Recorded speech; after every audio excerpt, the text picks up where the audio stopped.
There we go. We at 6 now, Melanie? I don't see Mr. Fisher. 1 minute. Oh, well, he was here a while ago. Oh. I'm at 5. Oh, no, everybody's here. I'm here. Oh, there he is. I think everybody's here. Wait till 6 and we'll start. Yeah, 1 minute and we should be good to go.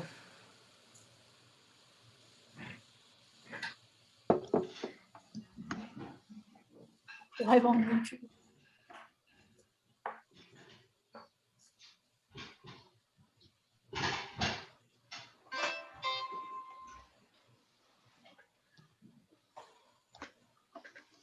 I just want to wish a happy International Women's Day to all the great women that are basically on this meeting right now.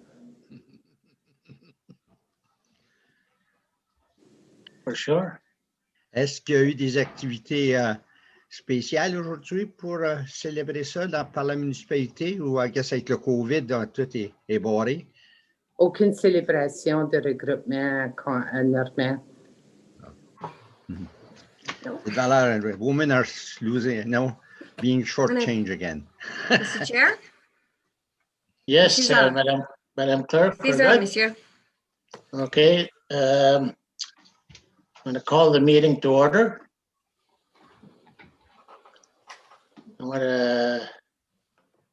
Any declarations of pecuniary interests? It's hard to say if they're voting or not. There's a lot of people. Nope. There's none? Okay. So we'll go to, first of all, I'd like to welcome everybody that's online and that this is the Planning Advisory Committee. To follow is the Committee of Adjustment. So, okay, so we'll go to approval of the agenda for March 8, 2021. Mr. Bonneberge, you moving? Yeah. And seconding, Mr. Fisher? Sure. It is moved by Norman Roberge and seconded by Chris Fisher. Be it resolved that the agenda for the Planning Advisory Committee meeting held on March the 8th, 2021 be approved as presented. All in favor? Against? Carried.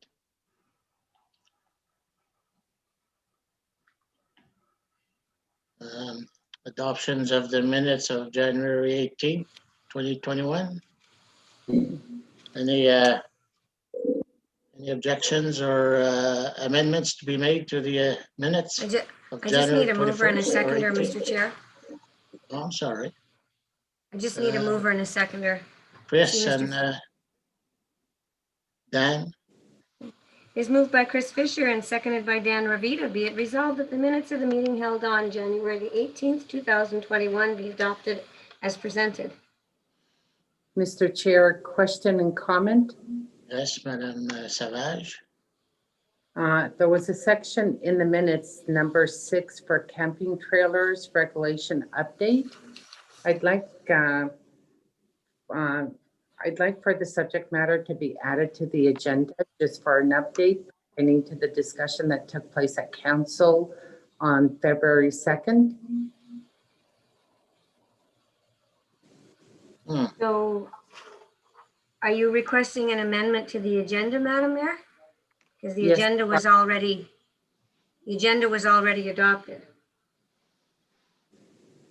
Well, I think the mayor did raise her hand before it was adopted. Okay, so Okay, I didn't see your hand, Madam Mayor. So we're going back to the agenda as amended? Yes. And looking for an, so we're looking for an item at the end of the meeting? yes, that would be, it would be an agreement at the end of the meeting. It could be number 7. Yeah.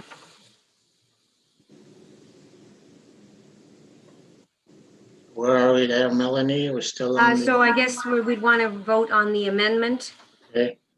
So all in favor of the agenda amendment for tonight? 1, 2, 3, 4. Carried, I guess. If I don't see your hand, you can yell out there. So it's Yeah, the the same. amendment, to be specific, is the zoning, the rezoning application? No, it's No. an addition of another matter not relating to the items that are on the agenda. Alrighty, my apologize. I didn't see that clarified. So back to the motion for the minutes of January the 18th. Yes, we have a, We had a mover and a seconder, okay, and so all in favor of adoption of the minutes? okay. Okay, carried. So now we move on to the zoning issues. Before we go on, I'd like to say that the procedure is for the clerk to present the zoning amendment or whatever they need, and that the committee will have a discussion with the clerk and maybe involve the agent for this issue. And then after we're done, I will go to the public and ask for questions. And when you ask for a question, could you identify yourself and your address so the clerk can write it down in case there's an appeal on the issue. You can speak in French or English, whatever your choice is. We'll translate. And that's it. We'll go on to applicant 213, I guess. No, 2021-03. Through you, Mr. Chair, since the application for the zoning amendment and the subdivision are related applications, I'm requesting that could we deal with them together? Yes. What was that, Melanie? I'm sorry, I was looking at my other. I was requesting leave to address the zoning amendment and the subdivision application concurrently since they're related applications. Sure, okay, everybody. Yeah. So I'll Any read objections? No? Okay, I'll read the two resolutions and I'll give a brief summary. And if anybody has any questions relating to my report, and then I'll turn the floor over to Mr. Miller, who is here on behalf of the applicant. So mover and a seconder for the zoning bylaw amendment, please. Well, Joanne. It is moved by Joanne Savage and seconded by Norman Roberge. Whereas a public meeting was held for the purpose of amending zoning bylaw 2014-45 for property located on Rue Principale in Verner, being lots 1 and 2 and 5 to 46 on Plan 36M 496.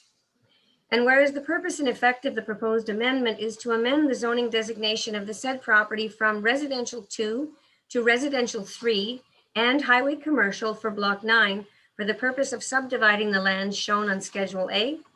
And whereas written concerns and objections have been received, be it resolved that the Planning Advisory Committee recommends or does not recommend that Council for the West Nipissing Municipality adopt the proposed zoning bylaw to rezone the property located on Principale Street in Verner as follows.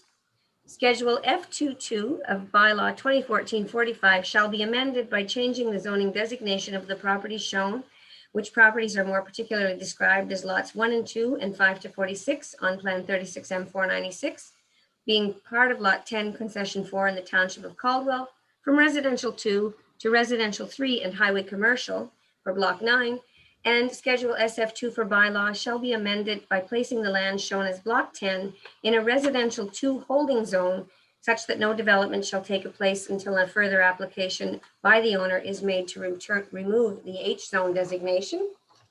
That's the first resolution. And it is moved by Joanne Savage and seconded by Norman Roberge. Whereas a public meeting was held on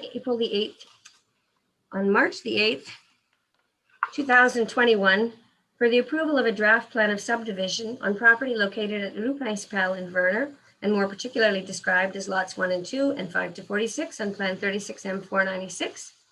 And whereas written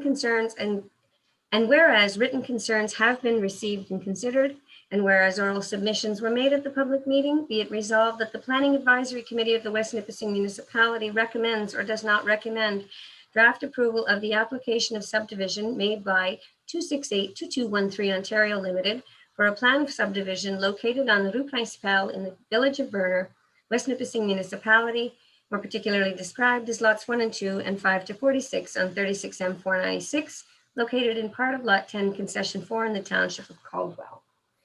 So through you, Mr. Chair, my report was included in the package. What is being proposed is to subdivide the lands which are at the extreme west end of the village of Verner into 6 residential lots on which the proposal is to construct multiple family dwellings. I believe that the target market is for seniors. And further, there is a portion of the land to be rezoned as highway commercial, which is going to be added on to the rear of the existing RL equipment business, which is located at the corner of Cartier and Highway 17.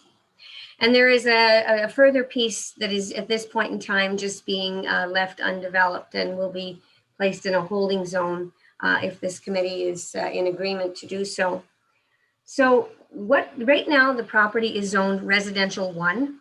It was originally a subdivision of some 40 odd lots that was developed a long time ago and was never actually built or finalized. Property subsequently was sold by the municipality. Actually, it was set up for a tax sale and it was an unsuccessful tax sale. The property vested in the municipality and was subsequently purchased by Mr. Bruyette on behalf of his corporation some years ago. The property was reattached. We did his deeming bylaw to put the property back together so he didn't get 43 tax bills. And he has determined that he'd like to divide the property up into 6 residential lots and 1 commercial lot. The intention, as I said, is to build residential multifamily dwellings and to expand the existing RL equipment property.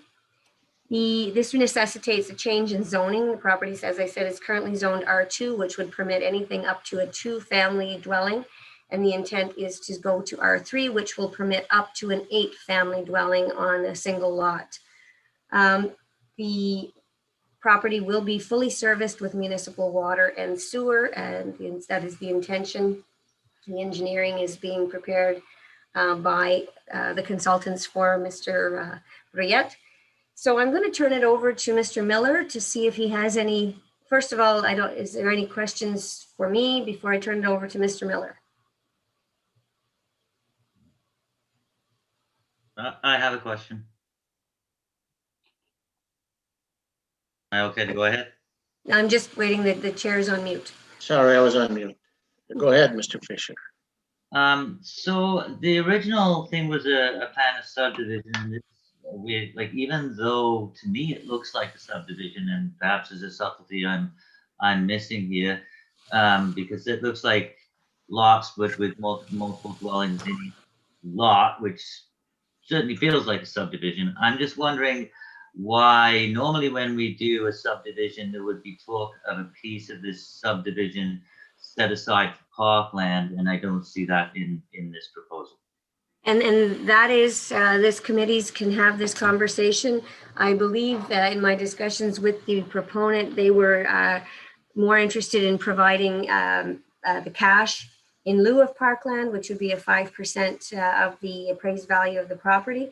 But that's entirely within this committee's purview to determine whether or not you wish to take the land instead. It's entirely up to the committee. Thank you.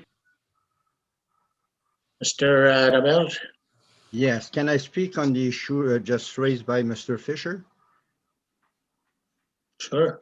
Okay, I would support the cash in lieu because the proposed development is aiming at addressing mostly senior citizen as a retirement complex.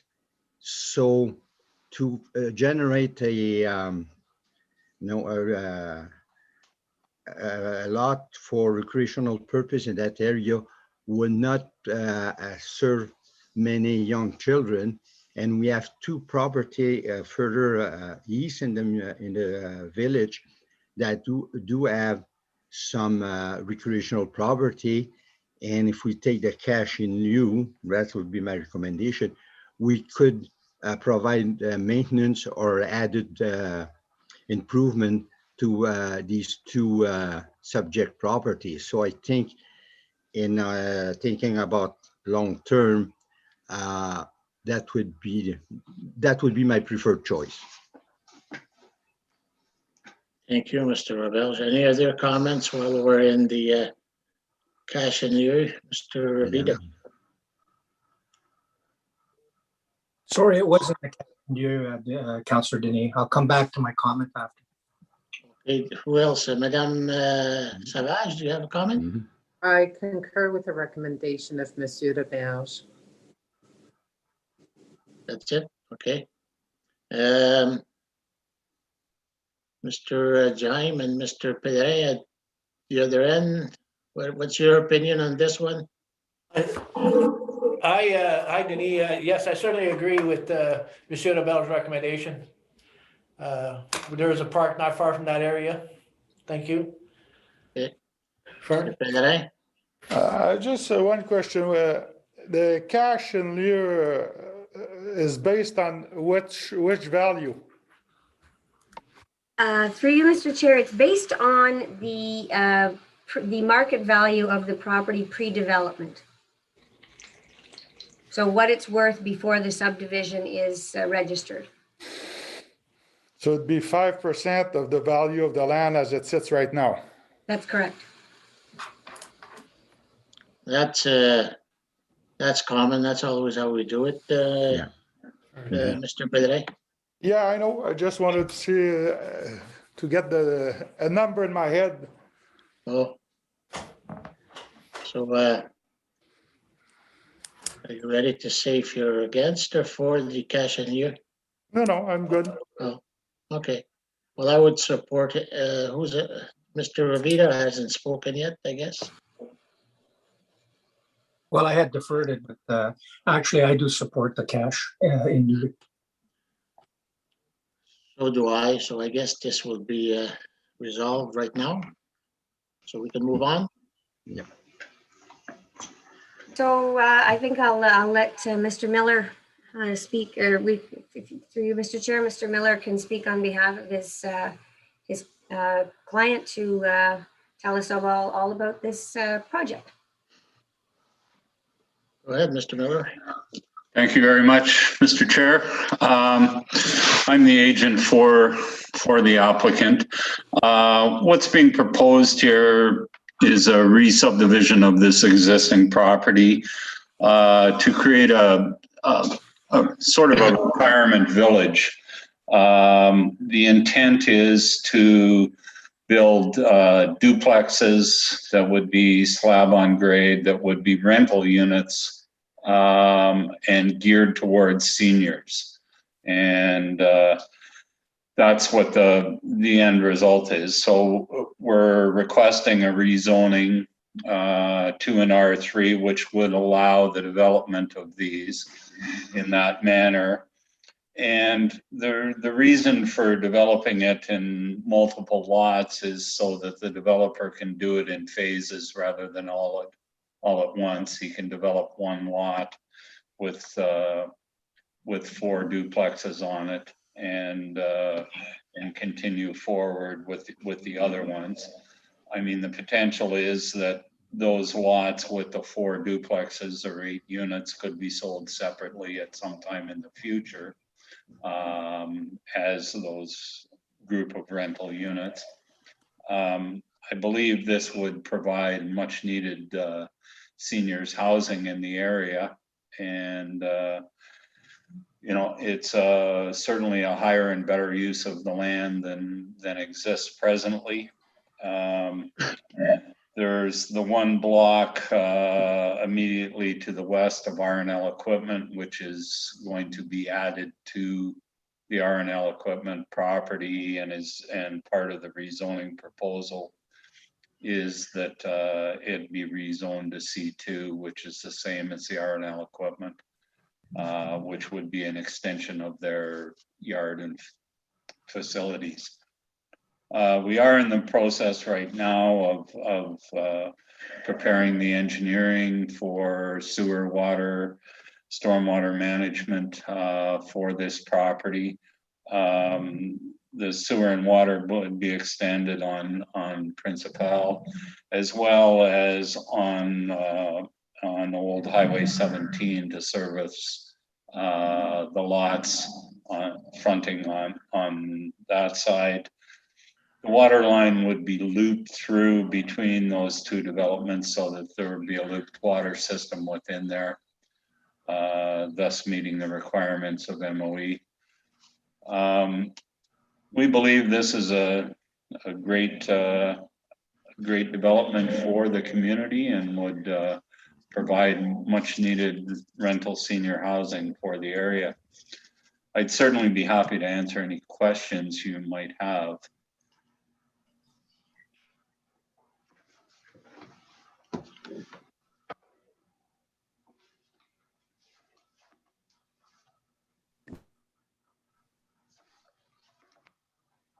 Sorry, I was on mute again. Mr. Rebels, you're up. I saw the mayor's end also. Was she before me? Well, I'll put it on the list. I didn't see her. Oh, okay. No, I fully concur. No, I agree with the statement made by the consultant. I've done a bit of research on the project and looking at the data from the different housing authorities serving West Nipissing. There's a shortfall of that type of housing. There's more demand than there's availability. So there are waiting lists, and I think it would be a great asset to the municipality. I've looked at the whole application, all the notices, and all the like MTO and all those third party. All they do is provide information on existing legislation, which is going to be addressed by the building department. So they don't have any issue against the project. There was 2 residential objection, but me, I don't consider them valid because they did not bring any planning concern. They just said they don't agree with no planning or data to support their position. So I think I cannot give them any consideration. So from what I've seen, I fully support the project and I wish them good luck. Thank you, Mr. Rebels. I'm not sure who was first. I'll go with Mr. Fisher. He was the first one I seen. Then we'll go to Madame Savage. So I guess this is for Mr. Miller, just as a bit of background, because when people say duplex to me, I think of a rather large structure, but I'm imagining now that because this is for seniors, these are quite small duplexes, sort of a kitchen and a bedroom and a living room, and that these are not big buildings. Is that correct to assume? That's correct. The plans for the actual building themselves are preliminary right now. You're looking at each side of the duplex in the neighborhood of 1,500 square feet, all in one level. And so, they'd be fair size and but no basements or anything of that nature. Thank you. Thank you. Okay, Madame Savage, you're next. Very quick question, probably to the planner or Mr. Miller. When it comes to the actual subdivision agreement, the content of the agreement, is that going to be brought forward to council once the zoning, if this application is approved?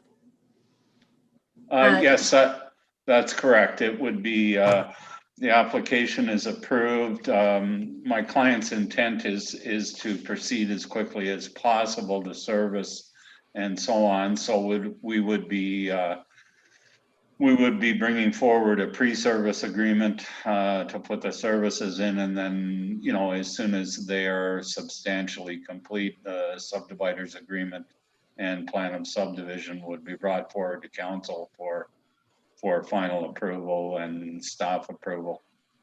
So just to move forward, that means that anything that deals with the drainage, ditches versus storm sewer or sidewalks, that's going to be dealt with at council. Correct. It will be dealt with staff first, preparing the subdividers agreement. Certainly, we're preparing right now a stormwater management plan, because there is a small ditch that runs down through the middle of the property that's going to have to be relocated and to accommodate the stormwater management for the whole thing. So that will be dealt with and be presented to staff for review first. And of course, it's got to be, we need a certificate of authorization from Ministry of Environment before we install anything for both the sewer water and the storm drainage. Okay, thank you. Thank you, Madam Savage. Any other questions for Mr. Miller? Mr. Ravita? Actually, it's not a question. Support what Monsieur Robert said in regards to the continuum of housing.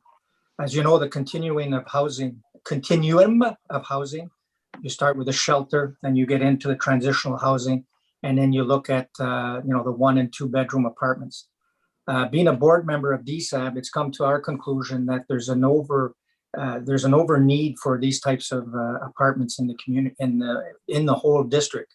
In as much as that we are now trying to sell some of our bigger places that 3 and 4 and 5 bedrooms that are not accommodating anybody anymore, because it seems that the need is amongst the seniors.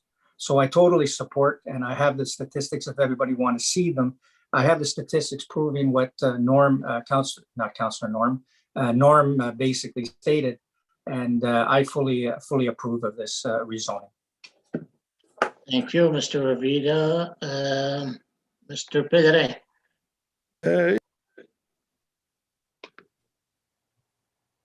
We on? Yeah. Yes, Mr. Miller, just a couple of questions. I'm just curious, the stormwater that's proposed, is it above ground or underground? There will be portions of both, probably mostly above ground. However, our engineers are just working on that and the design right now and looking at what's best to accommodate it and treat stormwater. Okay, and sidewalks, what are we talking about with sidewalks?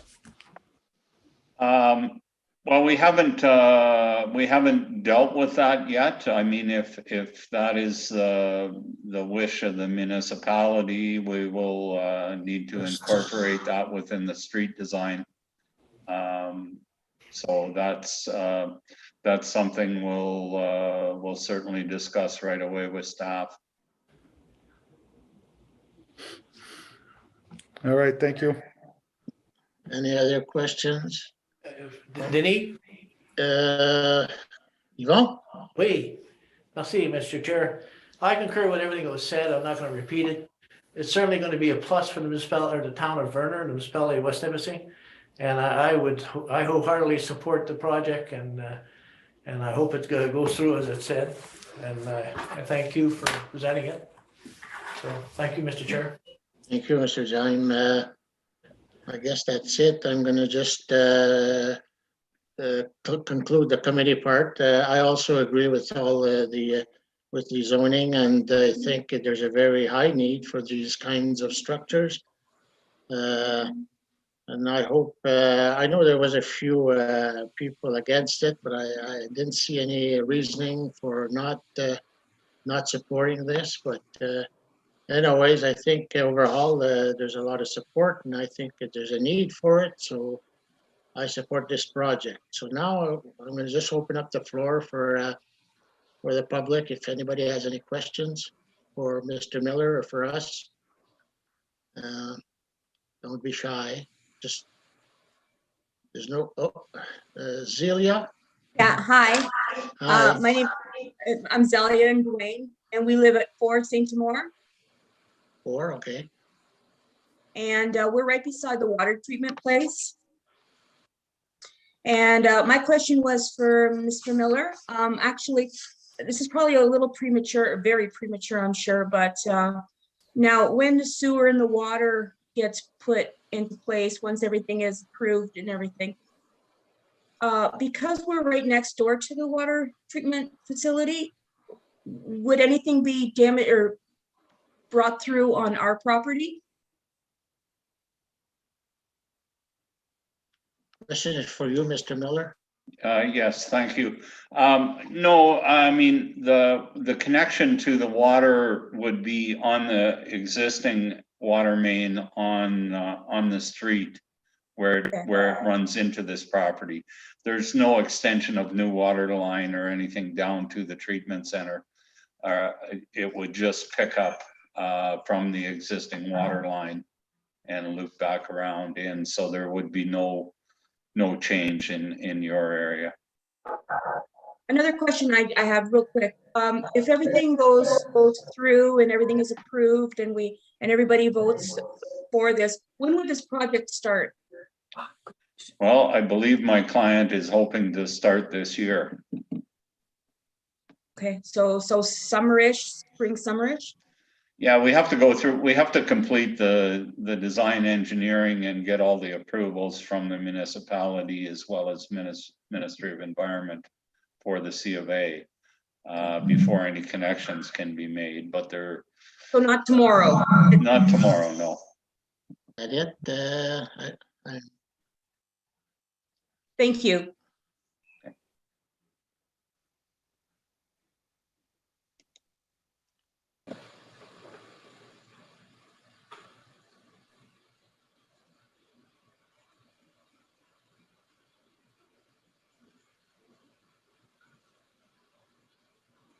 Are we ready to proceed to Yes, voting, Madam. Mr. Chair? I'm having trouble with the Hi, my are we audio. I still think. in the public here? Yes.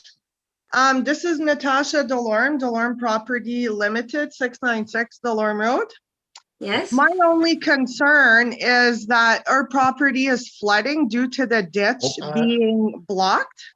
I think That's the Madame next Delorme, application. excuse me, Madame Delorme, this is this is not the right application. You'll have to wait after this one. Oh, after this one. Okay, Yeah. sorry. I thought you were talking about the Ed Seguin one. No. We'll My get there bad. after. Sorry, Okay, guys. I no want to make problem. sure I don't miss it. Okay, no problem.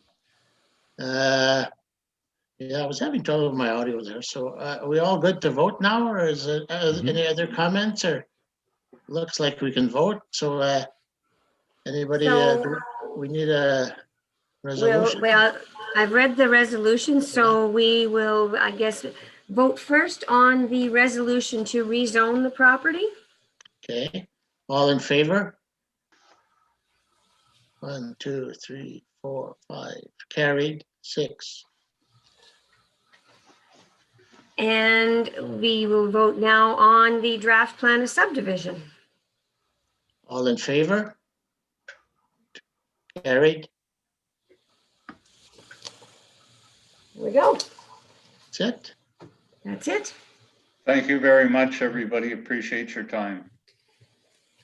Thank you, everybody. We're going to move on to Ed Seguin now, at the other one. So you can Thank leave if you. you want. Thank you.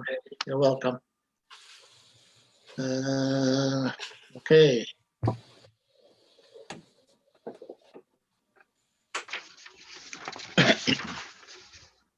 Are you ready, Mr. Chair? I'm trying to find it, but you can go ahead. Sure.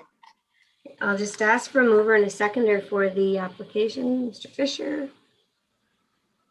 There we go. Seconder. It is moved by Chris Fisher and seconded by Joanne Savage. Whereas a public meeting was held for the purpose of amending zoning bylaw 2014-45 for property located on Villeneuve Court in the town of Sturgeon Falls, which is more particularly described as part of Lot 5 Concession A, being parts 1 and 2 on Plan 36R 10926 in the former township of Springer, and saving and accepting a 15-meter buffer on the south boundary of the said property.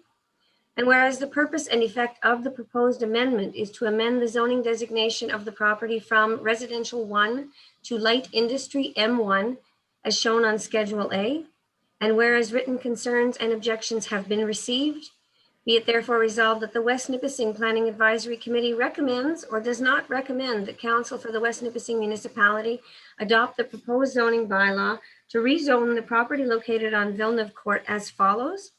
Schedule SF4 of bylaw number 2014-45 shall be amended by changing the zoning designation of the property shown on Schedule A hereto, which property is more particularly described as part of Lot 5 of Concession A. Springer being parts 1 and 2 and 36R 10926 from residential 1 to light industry M1, and that the owner shall, prior to undertaking any development, including site alteration or issuance of any permits or installation of services, enter into a site plan control agreement pursuant to the site plan control bylaw 2015-63, and in particular to address the matters contained in section 3 of the said site plan control bylaw. Mr. Chair, you asked on, please. There's some interference from, okay. There's somebody on the phone there that's causing interference. Would the moderator consider muting the interference? There we go. Thank you. Okay, so through you, Mr. Chair. yes. I believe everybody's had an opportunity to read the report that was included in your agenda package. What is being proposed here is to rezone the property from residential 1 to light industry. Light industry would match up with the zoning of the abutting properties to the north and along Bay Street. The property is currently, as I indicated in my report, located in the area which is designated in the West Nipissing official plan as part of our employment district. And as such, our official plan does support this zoning amendment. As I indicated in my report, there have been some concerns raised with respect to matters concerning drainage and other items, which I'm sure will come up in some of the comments to be presented orally.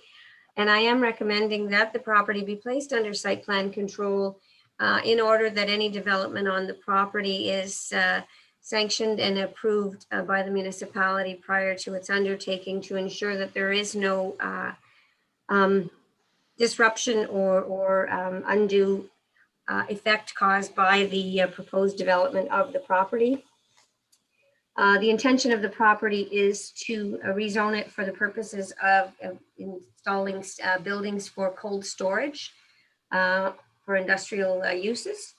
And I will turn the, if there's any questions about the report, or would you like me to just turn it over to Mr. Goodridge, who will expand on his client's proposed?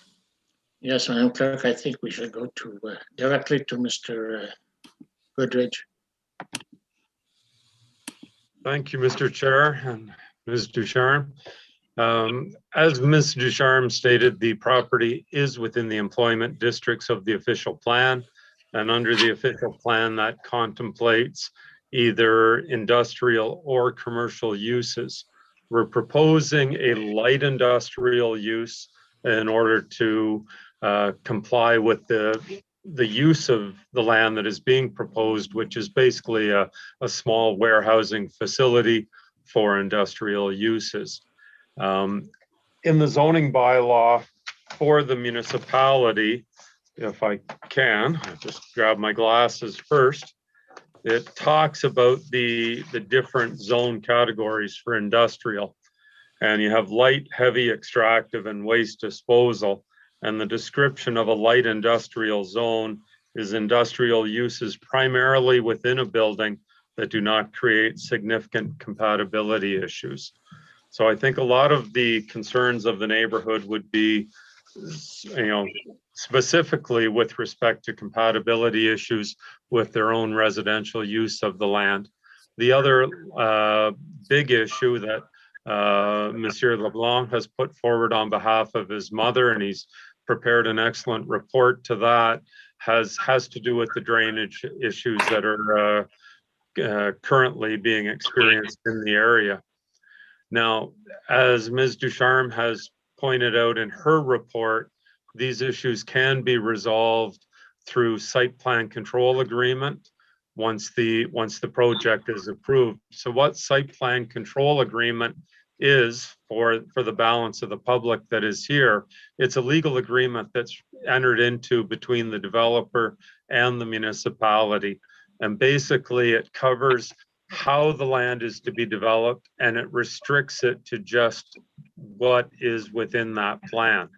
So if there's additional buffering requirements, fencing requirements, the access points are covered under the site plan control agreement, the location of the buildings, the location of parking, direction of lighting to make sure that there's no outdoor, like I'm sure the particularly the people on the north side of Villeneuve would not want large street lamps style lamps lighting up a parking lot behind their homes. So through site plan control, that can be addressed with directional lighting and shaded lighting so that there will be no spillover of light onto the abutting owners.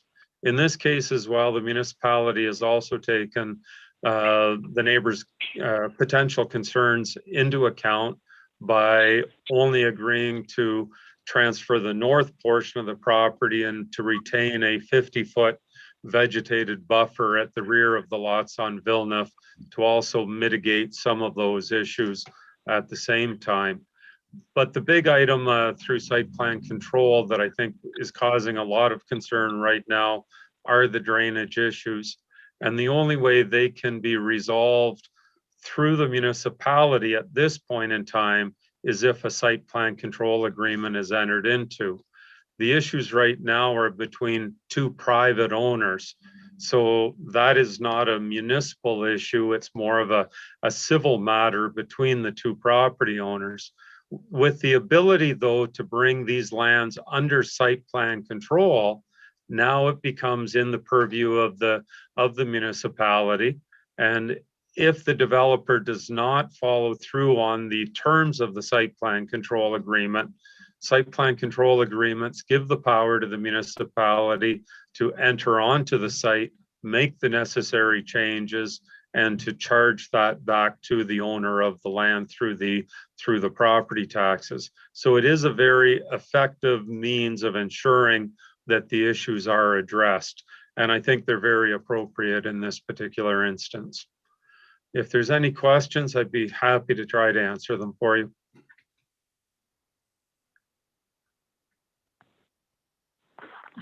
So, Mr. Mr. Goodridge, how would you resolve the noise issues, noise pollution? Excuse me, Mr. Chair? Mr. Chair, put your ears on. You're on mute, Dennis. You're on mute. One of those nights. Okay, so please wait your turn. I will. We'll go to public questions after the committee members had a chance to ask questions. So we're going to start with Mr. Roberge. Thank you, Mr. Chair. Through you, I'd like to ask a couple of questions to Mr. Goodridge. First of all, the proposed noise barrier or berm or whatever title it's going to go by, from your experience, you're confident that this will attenuate the noise level enough that the residential section won't be adversely affected? I believe so, and through site design as well, Monsieur Roberge. For example, the rear of the buildings can face towards the residential so that the openings are on the far side of the buildings so that any loading or extraction from the units will occur away from where the residential units are.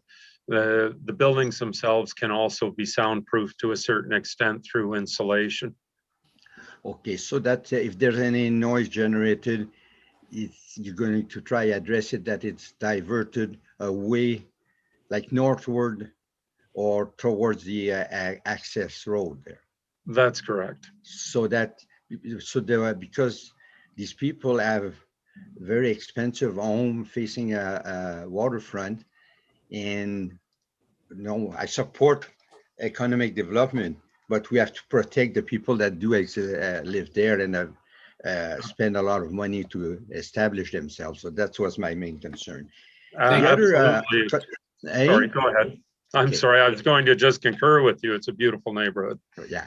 So since you have the expertise to address a problem, I'm comfortable with that. And the other issue on the drainage issue, when you work out the agreement with the municipality, from my experience in the farming area, it would appear that at least 2 or 3 times a summer, we have rainfall that exceed 2 inches within 24 hours. So is it possible that the drainage, the drainage that's going to be constructed would address it, so that that amount of water from that watershed would be safely removed? So then on a general, let's say 2 inch is a major rain, 2 inches.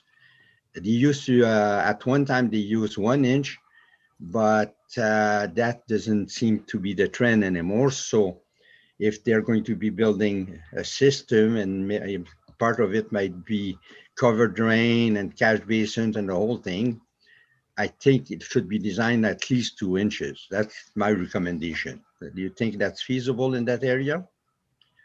Absolutely. Our firm has taken the approach as well. Typically, there are what they call IDF curves, intensity, duration, frequency curves for all different parts of the province, depending on the storm events. And typically, you're designing to handle the runoff from a 1 in 100 year storm. But these IDF curves were established some time ago. There's been more recent study done by the University of Regina, and there was 2 professors at the University of Regina that have taken into account the effects of climate change on the amount of precipitation that we're getting these days. And so they've developed a completely new set of these curves, taking the original 100-year storms, which no longer are 1 in 100 years. Everyone's seen over the past few years, they're happening with far greater frequency, and that's a direct result of climate change. So to be on the safe side, we've adopted, they're not universally adopted yet, but we've taken these more restrictive numbers into account when we do our stormwater designs on site. We have a professional engineer. Typically, if it's a site that can just accommodate above ground drainage works, we can design that in-house ourselves. We also have a professional engineer that works with us so that if there's any subsurface storage issues that we need to address in order to handle, as pointed out by Monsieur LeBlanc, the existing building on the abutting property has quite a massive amount of roof line. Of course, no rain infiltrates into a roof. That's the whole reason you've got the roof there. So everything that hits the roof runs off. And so we do take that into account. Sometimes that can't be addressed just through surface drainage mitigation measures. And in situations like that, we'll use a combination of a pipe system and infiltration chambers in the ground itself.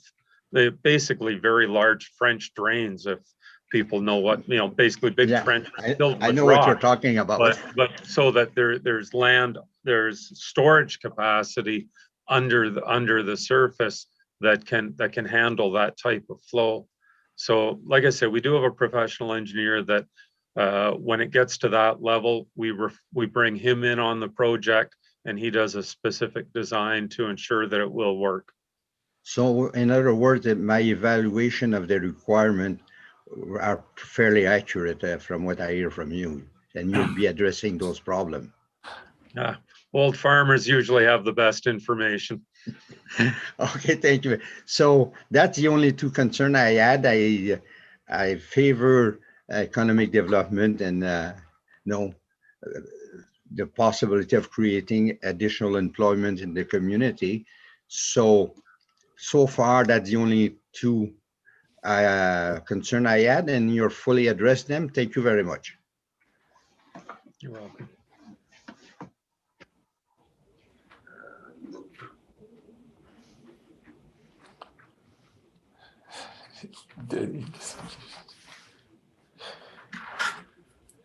You done, Mr.? Yes, thank you. Sorry, I'm having trouble with the audio. Mr. Fisher? Thank you. Through you, Mr. Chair. Good evening, Paul. I just want to ask a couple of questions about the drainage. So I understand that there is a drainage problem from the existing building, and by your assertion, we're going to be able to take care of that because you normally the problem is with a different property, but because we are sort of south on the water course and it is the same owner, you're telling me that we will be able to fix that long-standing drainage problem from the Cisco building as well. Did I catch that properly, or am I wrong? Yes, no, you got that exactly right. And if you'll notice in Madame Ducharme's report, she also talks about addressing the let me just say, the applicant will provide, this is her recommendation to the committee, the applicant will provide a drainage plan for the subject property, taking into account adjacent lands and historic drainage patterns prior to any development of the property or issuance of a building permit. So that's one of the other strong features of the site plan control agreement. Until the site plan control agreement is negotiated and registered on title, a building permit cannot be issued. So until those drainage issues are satisfied, there can be no full development of the neighboring property. And of course, the water comes from the north towards the south in this location. So it means that it has to be resolved on the abutting site as well as on the lands that are the subject of this application. Thank you. Through you, Mr. Chair, I have an additional question, if that's okay. So the 50-foot buffer zone, so it's one thing for that to be like is that just going to be 50 foot of sort of natural scrub or what's there, or are we going to plant something, you know, because different kinds of shrubs and trees, you know, such as cedar, probably act as more of a sound buffer and privacy buffer. So is that going to get dealt with by, is that something that's going to be done, or we're just leaving a 50-foot thing of whatever's there, or what's the plan for that? Is there a plan for that, and whose responsibility is it? Thank you. I believe Melanie's trying to answer this question, so I'll defer to her first and then give my answer afterwards. Through you, Mr. Chair, that is entirely within, in my recommendations, there was no specific intention for the 50 feet that the municipality would be retaining. It was, I was assuming it would be left in its current state of brush.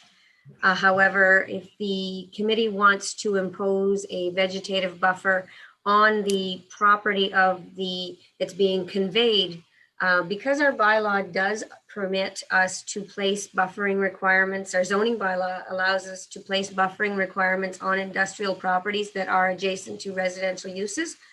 That recommendation could be included and incorporated into the site plan control for an additional buffering at the owner's cost on the owner's site. I just want to, if I can say so, Mel, we seem to have lost Dennis, our chairman. I think he's having connection problems. Oh my goodness. I see that. Okay. We've lost the chair. Mr. Roberge, you are the vice chair until we return to until Mr. Senecal returns. Can you hold the fort? Okay, I'll try to carry on. So, Mr. Rebecca, Okay, I think Mr. Fisher wants to talk. yeah, I just want to finish that thought then. So that would be my preference. I could be wrong. I did take a pass of the property in the summer, and I think the area, it didn't look like very mature trees towards the lower end where the residences are in that area. At least it wouldn't be to my liking. My preference would be, you know, and I'm not saying at a great expense or they have to go nuts, but my preference would certainly be to see something suitable. And you know, this is probably Mr. Goodrich probably knows better, but a line of cedars or something just to help with that, to make sure that buffer is in fact a buffer. That would be my preference. Thank you. Can I make a suggestion, Mr. Fisher? Since the municipality is going to be owning 50 feet of land between the proposed improvement and the back line of the residential properties, is it feasible to permit the applicant to install the proposed cedar strip of trees on the municipal side of the line? Maybe Melanie could confirm if that's a possibility. With council's concurrence, Mr. Chair, anything is, you know, I assume that you would want, this would still be at the proponent's cost, not at the. Oh yeah, but what I was looking at, so we don't reduce is available usable land. And since we'll have the municipality owns a strip just for buffer purposes, I was wondering if we could put the buffering strip on the municipal side, since that's what that strip exists for, and to replenish the vegetation so it's more dense and it does provide more noise abatement. What does Mr. Goodrich Sure. Well, for that idea? Oh, yes, he had other comment to make on that issue. Yes, Paul. certainly. Well, thank you, new Mr. Chair. Yeah, and in addition to the 15 meters, one thing I would point out is there's an additional 6 meters setback required under the zone category. So if we are trying to accommodate noise attenuation into the site design, like I said before, the rear of the buildings would be better than suited up against the, you know, facing towards the neighboring properties. That gives us 6 meters, 20 feet within which, whether we build on or whether we can plant cedars, white spruce work very well also. Anything that has a dense form to it and a year-round use. If we plant maples, you know, it's great for 6 months of the year, and it's really poor for 3 months of the year. Cedars, white spruce work very well as both sound, dust mitigation. They capture the sound they capture. So to me, if the site plan control is going to apply to what they do on their own property, not what they do on the municipal property. And this may be contrary to my client's wishes, but to be honest, I think the additional buffering of new trees should probably be within the lands that are the subject of the site plan control agreement, so that the municipality can also control in the future what happens to those. And that provides an additional amount of buffering over and above the 50 feet. Thank you very much for your input. Any other question or comments from any of the members? Dan, yeah, who? I have a comment, Norm. Yeah, go ahead. So one of the things I think that we've been bashing around here, we've been talking about site control, the plan and this and that. I don't think the public is aware what the process is. So I think you should explain what the process is when who approves the site control plan? When does it come to planning that goes to the minute? I think because there has to be some checks and balances for the people that are on the call. The other thing was the buffer. Did we say 50 feet or did we say 15 feet? 50. 15 meters or 50 feet. Okay, 50 feet. Okay. So there, good. I guess part of aging is you lose your hearing. But if we're going to do, like I wouldn't expect us to put little pieces like this, trees, and they're going to take 50 years to grow. I would expect if we're going to do a buffer that the trees would be at least minimum 6 to 8 feet. And I think that would at least have some bouncing off of the sound, because this is, as everybody stated, it is a nice neighborhood, and we don't want to. Their quality of life is important also. So that would be my point. But can you please explain the process? Because we've used the term. You say that the site control is going to have this, it's going to have that. Well, the people around the table that are watching this don't really know how the process works. So through you, Mr. Chair, can I ask Paul to explain it, or would you like to explain it? I think Melanie will explain it. Mr. Chair. So what happens is before any permits, any development can occur, the proponent must provide us, the municipality, with a site plan, which shows everything that they're going to put on the property, the buildings, the location of the entrance, the contours, the drainage, and how that's going to be taking place. In this case, the location of the vegetative buffering and the type of buffering that's being proposed, curbing, lighting, landscaping. I'm just dropping things off the top of my head. So everything that will be on that property comes in the form of a formal site plan prepared by the proponent's consultants. And the municipality, like we sometimes go back and forth, but ultimately it's encapsulated into an agreement with the municipality, a formal agreement, which would go to council. And council would ratify the terms of that agreement at the council table by way of resolution, agreeing with the proponent, that the proponent will develop the property in this particular way, will maintain this kind of buffering, this kind of lighting, this kind of curbing. So it's a very public process. Is that the information you were looking for, Mr. Ravita? Yes, I was. Supplemental to that, Mr. Chair. Am I dealing with Denise, or I'm dealing with Norm? Norm? I think Mr. Senecal's back. Oh, he is. Okay, good. Yeah, I just got back. Thank you, Norm, for covering. You're welcome. So, okay, Dan, supplemental, you're good. Thank you. So then that would mean that the public, the people that reside around that would be able to have input, or not input, but would have not a say, but could make suggestions on the site plan? Well, it's not a public document, it's a council document. So Okay. it's council, if council wishes to include things in the site plan control agreement that they've received comments from their constituents on, that certainly, but no, it's not a public discussion like this. It's a negotiation directly between council and the proponent. So the process would, supplemental to that again. Yes, go ahead, Mr. Ravita. Thank you, Mr. Chair.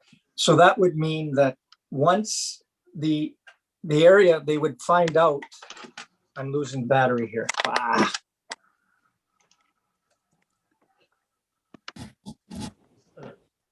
Sorry about that. I'm reconnected. So that would mean that there would be a notice. Well, yes, it would be on the agenda. The agenda, when we come to approve the site plan, would be a notice to the public that we are proceeding. So that would be that notice. The people would have, if they have any problems with the site plan, because the site plan will be submitted, then they could make their suggestions on it. Through their council. Again, it's not a public process like this where there's where there's required public input. I'm certain that if council wish to take questions, but Typically, no. The site plan is negotiated between, like, staff obviously overlook it, make sure all the sidelines are right and all the buildings are facing the right way and the lighting is facing and the trees that was requested are included in. So staff would bring that agreement to council for council to agree with the owner on those things. So, But council approve it, so that would mean that it would be an agenda item. that's correct. And it would be public that way. That's what I meant. Yeah, the agenda is always public. Yeah. Oh, good. Okay. Thank you. And perhaps one thing I could add to that as well is that at the end of it, once council has approved the mayor and clerk to sign the agreement, it is then registered on title. So it's not just between the current owner and the municipality. If the current owner sells to another company, they are also bound by the same agreement because it runs with the land being registered against the property. So any prospective purchaser would also be able to find that through a title search and see what it is they have also been committed to fulfilling.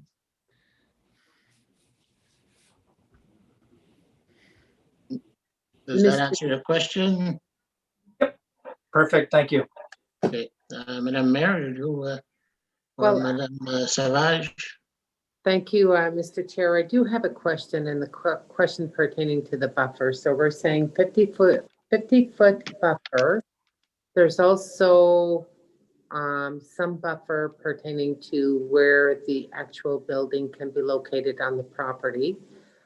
So taking a ride out there, and if you look at the vacant lot of where the development is proposed, throughout the trees and the actual vegetation, you cannot see the homes on that side. So I'm trying to visualize the impact of adding a subsequent buffer, mostly when it was told that it's going to be for warehousing.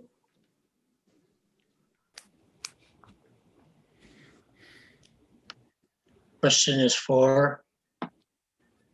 Well, I'm asking the question to Paul Goodrich or Melanie because I want to be able to make sure that the affected neighborhood is protected. But then on the flip side, you can impose anything in the site control plan, but if the site control plan doesn't have a positive impact by imposing all these requirements, what's the benefit of imposing additional controls to the site control plan? I'm just saying, from driving there, when you look at the vacant lot of where the warehouse is being proposed, and you look at the current vegetation, the trees, I wasn't able to see the homes from the vacant lot across that, through that vegetation. Mr. Goodrich or Melanie, you want to? I was just in my actual report, I wasn't recommending any additional buffering. We were keeping the 50 feet or 15 meters in the municipality's ownership between the property that's being acquired and the homes. And there is an automatic 6 meter setback from the line, which doesn't necessarily have to be buffered, but the property has to be set back 6 meters. The buildings have to be set back 6 meters. So the total setback from any building to the rear of the property owners on Villeneuve would be 21 meters, which, Paul, is how much? About 70 feet. About 70 feet. So between, and that would include that existing treat area plus 6 meters, whatever this committee wants that 6 meters to include. Okay, so you've answered my question, and the fact that it's warehousing facility and not another type of industry, which will harm the environment, I feel comfortable with the recommendation of our clerk. Thank you, Madam Savage. Mr. Fisher. You So don't forget. I'm not comfortable with that. I would definitely like to see an extra buffer for some of the reasons that Paul mentioned. So the summertime is one thing, the winter is quite another. There's no guarantee that it's warehousing right now, but one of the days it could be something different. It's not a big cost. It might be a big cost for people that don't have heavy equipment already. And access, but I think this particular group does, and I just think it's just an extra layer of protection for those residents, and I think we should do it. Thank you. Thank you, Mr. Fisher. Mr. Rebels. Yeah, thank you, Mr. Chair. Well, I've listened to the conversation there back and forth on this buffer thing, and I support the mayor's Mrs. Savage's version of it. If the vegetation right now in the winter time is solid enough that you don't see through it, I think it's sufficient to stop the noise. And noise issue would be more related to summer activities than in winter, because in winter all the windows are closed and all that. So I don't think it would be fair for us to require additional buffering expenditure, since with the existing strip of land that the municipality own. And I've taken a ride there also on the weekend, and I concur with Mrs. Savage that we don't see through, we cannot see the houses through that existing vegetation. So I'll support her version of it. Thank you. Hey, Denise? Mr. Rebels. Yes. Don't forget us little two guys here that you can't see here. Sorry, just speak up, You're not shy. I don't want to be mean, but. Are you? Can I you speak? guys want? Yes, sir. Go ahead. Yes. Thank you. Okay, so I'm not going to repeat what everybody says. We definitely want to make sure that the buffer zone is well protected and it's utilized to utmost. It's very important to make sure that it is protected and it does the job. First and foremost, whatever we have to do, whether it's, we have to plant cedars or whatnot to make sure, that's fine with me. But the other concern I have is the drainage, and that has to be addressed. There's no question about it, and I don't care what it takes. So we're not going anywhere without the drainage being looked at, as well as the buffer zone. Thank you, Mr. Chair. Fern, do you have anything? So no, I'm gonna wait to see what the people have to say about. Okay. Anybody else? Mr. Ravida. Yeah, I just wanted to reinforce the point that I think that the buffer does make sense. You're looking through, okay, if you can't see it, that has nothing to do with hearing. And the point is I feel that if the buffer was there, at least we'd have some kind of preventing from the noise. That's all I'm saying, to protect the investment of those people. They have major investments in that area. And I don't think, us playing around with that is right. And if you can see through, people are saying you can't see through. Well, see through and hearing are two different things in my books. So I would I support what Councillor Fisher is saying, and I would hope that when the proponent does come back in their site plan, that they do have something there. That's all. Thank you, Mr. Ravida. Anybody else, Mr. President? I'm just wondering, is there a problem right now with the noise? That's what I'm waiting for to see about the neighbors. Okay. I just have one issue with Mr. Goodrich, then we can go to, I'm looking at the historical water drainage system. I think it's a chart that Mr. Delorme sent. I see there's a drainage ditch across this new, is there a drainage ditch across the new property? From what I understand, yes. So what's going to be, how are we going to deal with that? The drainage ditch could be, well, there's a couple of different ways to do it. And it all depends on what the final site design is going to look like on this property. if the two properties, this one and the one to the north, are being operated more or less as a common site, then it kind of dictates what we do with the drainage. Now, we can divert the drainage entirely within this property so that we're not on the neighboring properties at all, but we can divert the drainage course down along the rear line of the property and then bring it out. It's all fairly flat through that area. So diverting drainage courses really isn't that difficult, and perhaps bring it down alongside the backside of any building that would be constructed so that we can still preserve the buffer. We don't want to bring it back, put it right down the middle of the 50-foot buffer, because you're going to lose everything that's in the buffer. Yeah. Now, if we're looking at having to account for a very large volume of water that just simply can't be handled by surface drainage measures, then we are looking at some form of below grade storage capacity, and then release it at a timed release. And you do that, it's called an orifice plate that you put on the outlet pipe, so that rather than being a pipe this big around, you have a little hole on the plate about this big, so that it releases it at the same rate that it would if it was just a regular storm. And that would have to be designed once we know the intended locations of the buildings, because you don't want to locate that under a building. You would rather have that type of feature between the buildings. So it's all going to come down to the final site design as to which is the most appropriate engineering way of solving the drainage issue. But I can pretty much guarantee it's going to be through a combination of drainage ditches as well as below grade storage.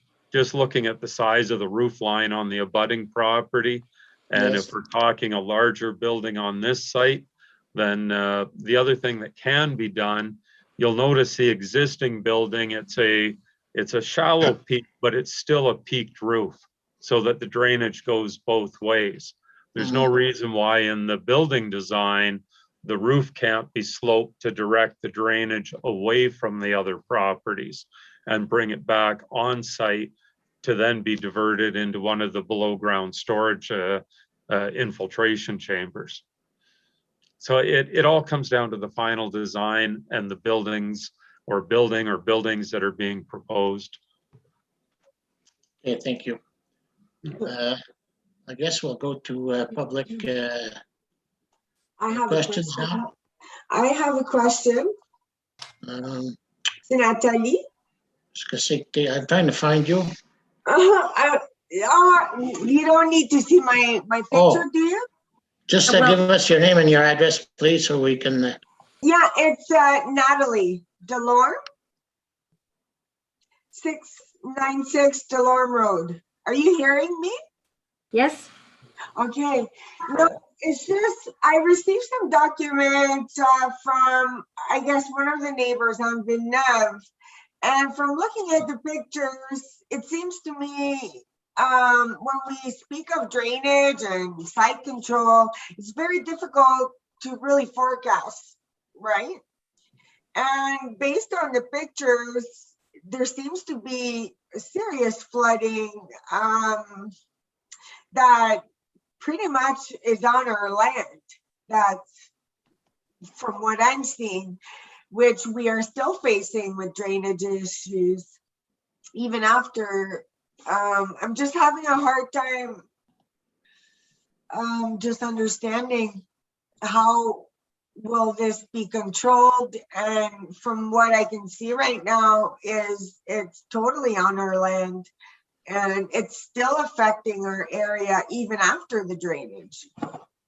So just for clarification, Ms. Delorme's property is the abutting landowner to the immediate west of this subject property. So it's directly behind. So like we're currently, the drainage that got done, but it seems there's still, we can still face issues with drainage, and it's really hard to forecast I don't know, I have a hard time understanding how you can forecast what can happen when it comes to drainage, because we're facing issues still after. Mr. Goodrich, you have any comments? Certainly, and I believe the Delormes actually are having exactly the same issues that Monsieur LeBlanc's mother's property is experiencing. The water is backing up at a location where that original drainage course has been filled in, diverted, whatever's been done with it.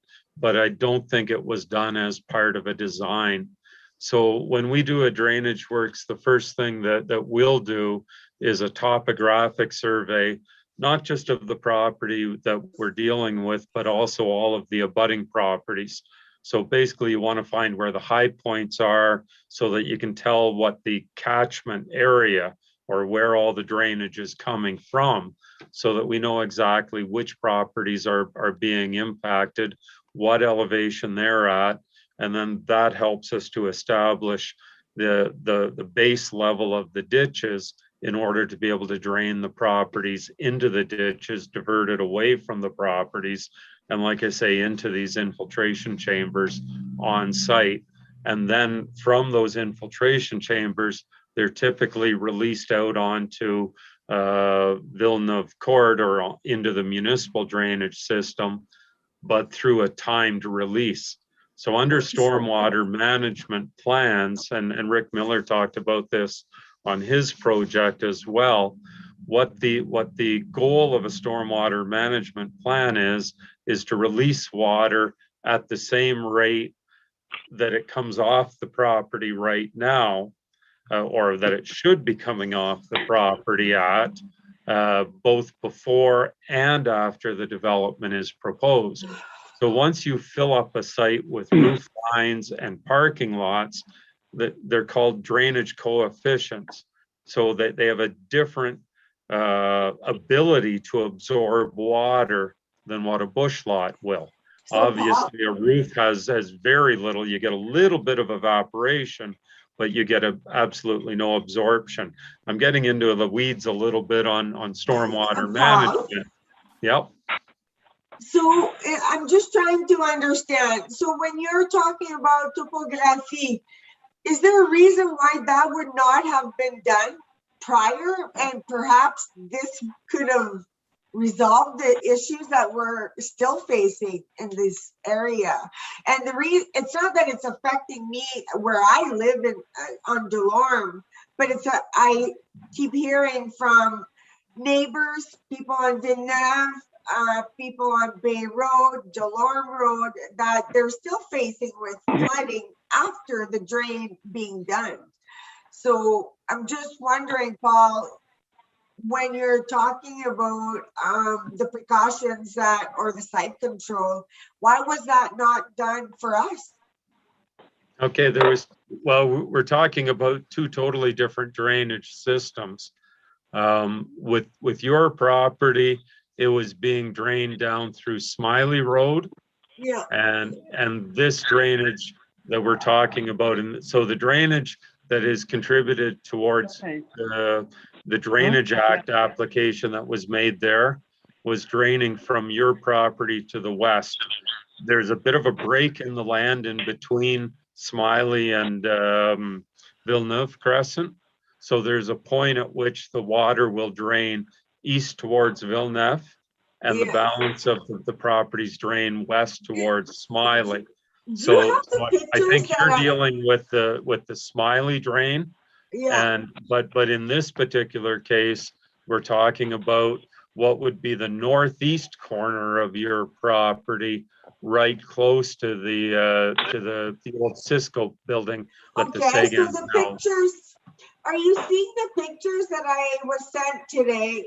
Because when I look at these pictures, that's on our land. Yeah, absolutely, but it's in a totally different drainage system than what was done for you in the past. No, okay, so because it's affecting us as well, so I'm just concerned, that's all. I'm just looking for some clarification from Melanie or anybody, because this is news to us today, you know?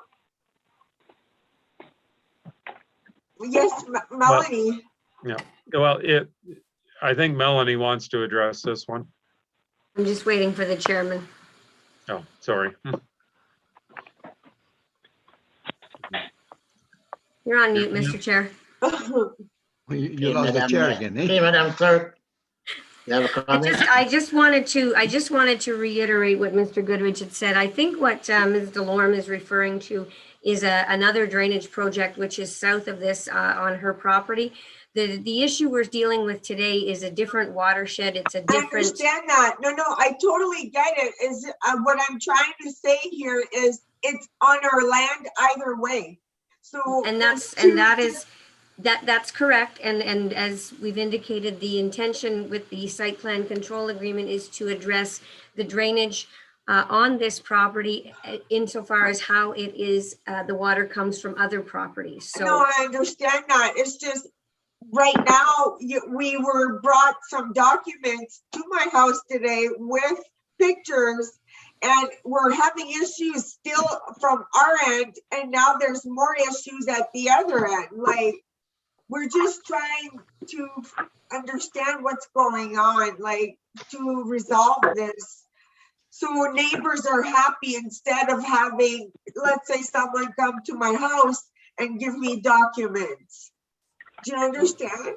Madame Delorme, Madame Delorme, do you have a specific question that we could answer? Which I did ask. What is your question? Is when you say site control, I'm trying to understand because we're having drainage issues both at different ends of our property, and now am I not being clear? We're having issues with drainage based on the documents that I was brought from. Well, Madame Delorme, we don't know what documents you received, but we're just dealing with a copy. I'm not sure what documents you're talking about, but we're dealing with it. Mr. LeBlanc is going to be able to clarify that. Okay, so we'll let Mr. LeBlanc speak when his turn comes up. I think we're dealing with the northeast side of your property, so I think you've made it clear to Mr. Goodrich, and I'd like to move on. Well, he represents us as well, so I'm sure he'll be able to clarify my questions, I guess. I don't think I'm being understood. No, Natalie, I understand exactly what you're saying. I've seen the photos. I see the issue that's on your land. And when the solution to the drainage in this area, other than through the courts, unfortunately, is if this zoning goes through, it allows us to put site plan control on the property. One of the conditions of site plan control is that the drainage in that area gets a proper plan put on it. I just want to make sure everybody's happy, like not having neighbors that are upset and coming to me with being upset. So I'm just trying to make everybody happy from the neighbors, and everybody be happy and not complain to us. Do you know what I mean? Yes, Mr. Goodrich, I think understands, and I need to move on, Madame Delorme, without. I'm sorry to take your time. I don't need to be taking anybody's time. I never do. I think Mr. Goodrich. You know what? I find that really, really rude. It's Christine Kraft speaking right now. Actually, that's why you guys are here. And if we're taking too much of your time, then maybe we should end this and not approve anything so we can take the time so all voices are heard. There's more than the issues of just drainages. Was there, like, I mean, we're talking about people that have already paid for drainages.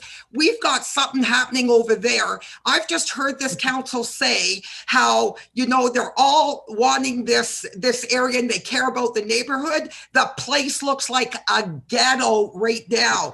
I can't even imagine what other buildings are going to look like with allowing Seguin to even do the noise, the pollution. He's going to be bringing in all that stone that's going to be coming in. You've got drainage problems. Like, how does the town allow something like that in a neighborhood where we probably pay next to Champagne the highest taxes. I agree. If people only care about what a say gain does for employment, send them out to the zoning. It's probably a better place at this point. Wow. Thank you for venting, Madam Craft, but venting, we've got issues here. Yes, and I know. You know what? Thank you for expressing about being silent. We do have a voice. We do own the property in the area. Okay, Yes. and now The fact that council, because you guys sound like this is a done deal. Whoa, so how about what's the appeal process? Because I think most of us do want to move it. Madam Craft. If you guys wanted to hear us, I see a whole pile of questions that's being asked, and not once have any of those been answered. Thank you. Okay, thank you, Madam Craft. Let everybody have their turn with their questions, please. All right, Mr. Seneca, you seem to be undermining the residents of this area. Yeah. Mr. Craft, you weren't recognized by the chair. We can just cut you off if you want. Wow. Unbelievable. You know is what? that how it is? Please, no, we're trying to have a civil conversation. Silence the people. Way to go. Silence the people. Dennis, that ain't right you either. suppress our rights to speak. This is what happens. Yes, you have the right to speak, and everybody has a right to speak. I'm the owner of. We are the owners of where the problems are, and we've been ignored for a very long time. You know and what? I'm here trying to be all I did was ask a question, and you silenced me, and you did. No, I gave you lots of time, Madame Delorme. You did? How much time was that? Denis, Mr. Chair, I think this is not a council meeting to start off with. This is planning board. There is a legislative process that we need to follow. That's okay. I'll remove myself. I'm just happy I got to say what I had to. We have a zoning request on the table, and everyone that's been circulated notification are entitled to voice their concerns or to ask questions, but they also have to be acknowledged by the chair. And if anyone wants to take over and talk over one another, unfortunately, the planner will have to mute the individual, because this is a defined process specific to the act, and it's not a council meeting. That's okay. I oppose to this, and I remove myself. Have a good night. Natalie, you have not been acknowledged by the chair. If you continue, you're going to have to be muted, planner. And I'm passing it back to you, Mr. Chair, to with the meeting, please. Thank you, Madame Savage. Who has a question next? Okay, Madame SM.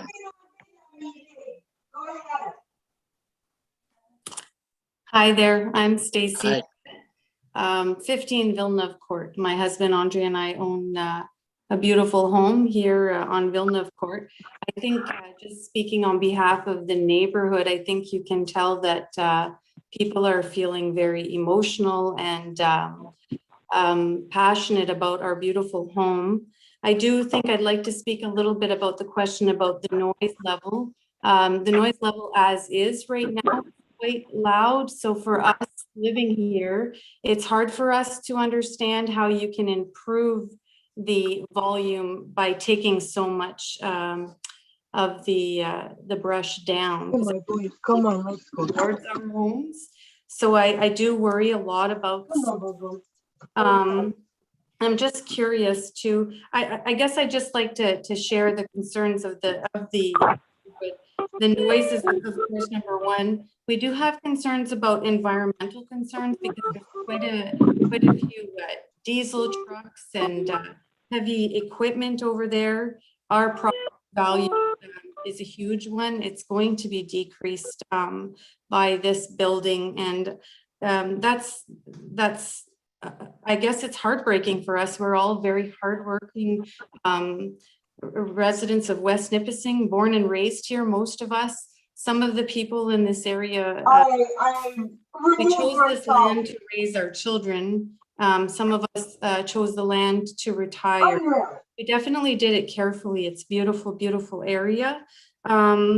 The safety is another concern. I have teenage children, but for a walk, the trucks just come flying out there. There's lots of really great concerns. Sorry, my question would be that I'm curious about what will be stored here. Also, what are we doing about the trucks that are damaging the roads to and from this area?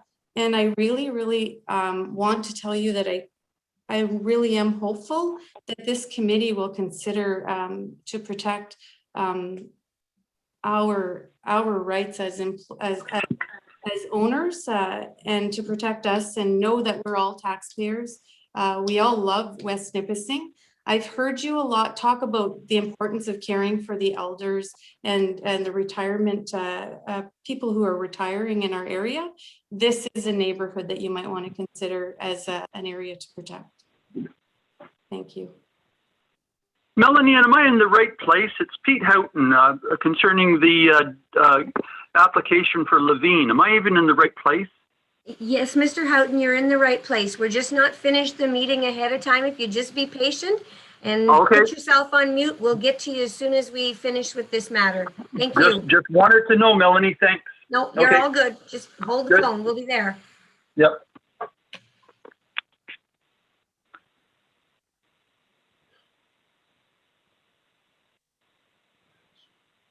Sorry, I'm on mute again. Any other questions from the floor? Mr. Yabla? Hi. Yes, Mr. Yabla. Okay, hi. Thank you. Thank you for this opportunity. So I guess I have some questions, but just some of the comments. I think everyone has seen the document that I prepared, and thank you, Mr. Goodrich, for providing some additional details here tonight. I guess our main concern is, I mean, we support economic development, but we want to make sure that it's done right and that it considers the concerns of all the residents, whether it's on Bay Street or Villeneuve Court.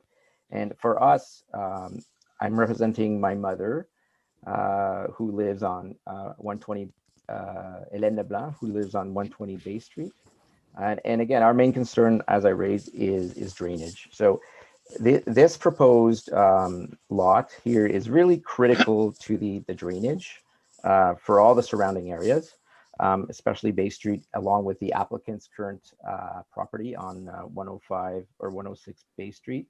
And I mean, this drainage system has been in place for around 45 years. Like my parents moved in at 1975.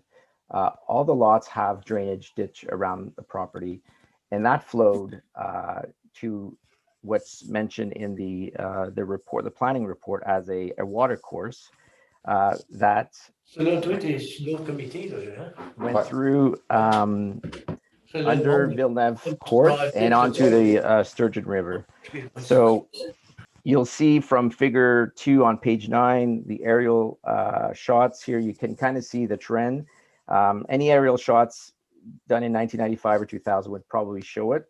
It was that drainage just was cleaned, I guess, by the former town of Sturgeon Falls at the time. So I guess there was a mention that, you know, the current drainage issues is a civil matter and it's between my mother and the current applicant property, but I don't think it's quite black and white as that. This was a system that existed prior, you know, in the past, like I said, over 45 years with no drainage issues until a few years ago, where the south end of 106 Bay Street was the land was elevated and regraded, and that caused and blocked any further drainage. So that caused a lot of flooding on the relevant properties. My mother's properties, then the 124 Bay Street, and I think 126, and also the DeLorme family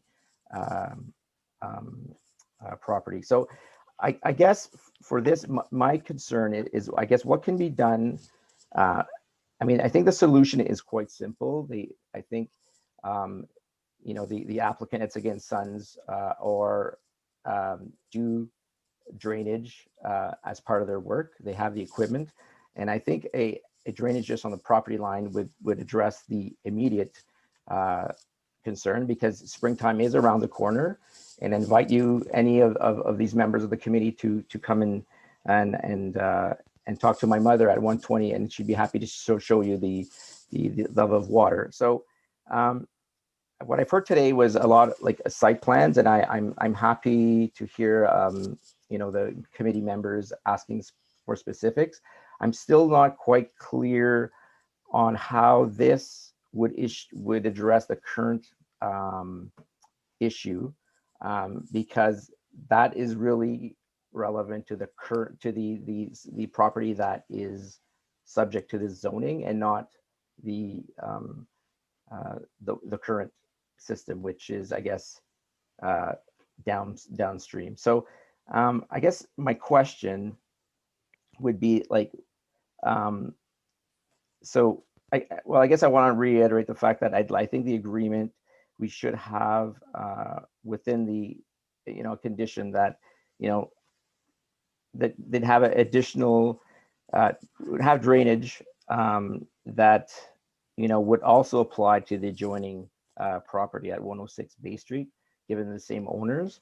And I'm looking for, I guess, reassurance that this is really going to resolve the issue, because I've been speaking to some engineers here, and I'm in the Ottawa location now, and they have a hard time understanding how this could be, that such an issue would be taking place. So I guess I strongly encourage the members here, and I've heard it today, that really have careful consideration of what they're hearing, because these are real issues affecting real residents. My mom's in her late 70s right now, and she can't attend this meeting. It's really stressful for her, and it's unfortunate, and I think it was unnecessary for her to deal with this. So yeah, so that would be, I guess, my kind of reiterating my comments. And what assurance, I guess, do I have that this will get resolved? And I think some of my neighbors on Bay Street would probably have their comments as well. Thank you.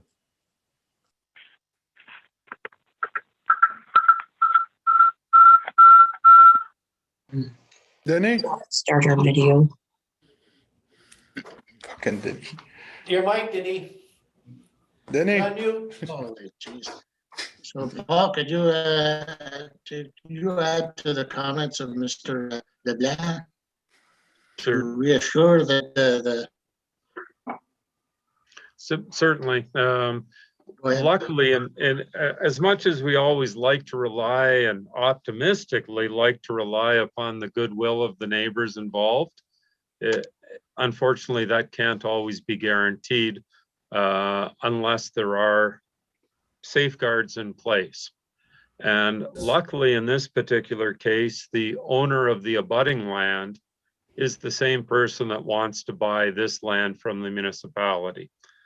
So right now, without that agreement in place, the municipality has no way to compel a private citizen to do anything, in this case, with respect to drainage on their own property. It is a civil matter, and your engineers in Ottawa are probably correct, but only if there's a municipal drainage easement in place. Unfortunately, on these lands, there are no existing drainage easements in place. I know we can solve the problem because, like you say, Monsieur LeBlanc, this situation this system has worked very well for 45 years. Clearly, we've got a height of land here. We've got a height of land down here. We can make the water flow. So that, like, I am 100%, confident that we can solve the drainage issues at the back of your mother's lot, and as well as on these properties. But the only way to compel someone to do it, and I'm going to sound like a broken record, but the site plan control agreement is a registered legal document between the municipality and the property owner. If the property owner does not follow through and construct the works that we design to the municipality's satisfaction, they will come in, finish the work themselves, or they have the ability to, and to back charge that through property taxes to the property owner. So the best way to guarantee you that the drainage will be resolved is through a site plan. The best way is through a site plan control agreement. It would be nice if it was just done with the cooperation of the neighbors. That doesn't always work. And in this particular instance, we have an opportunity where we can compel people to enter into site plan control agreements. It works for everybody in the neighborhood. And that's what we're trying to accomplish here.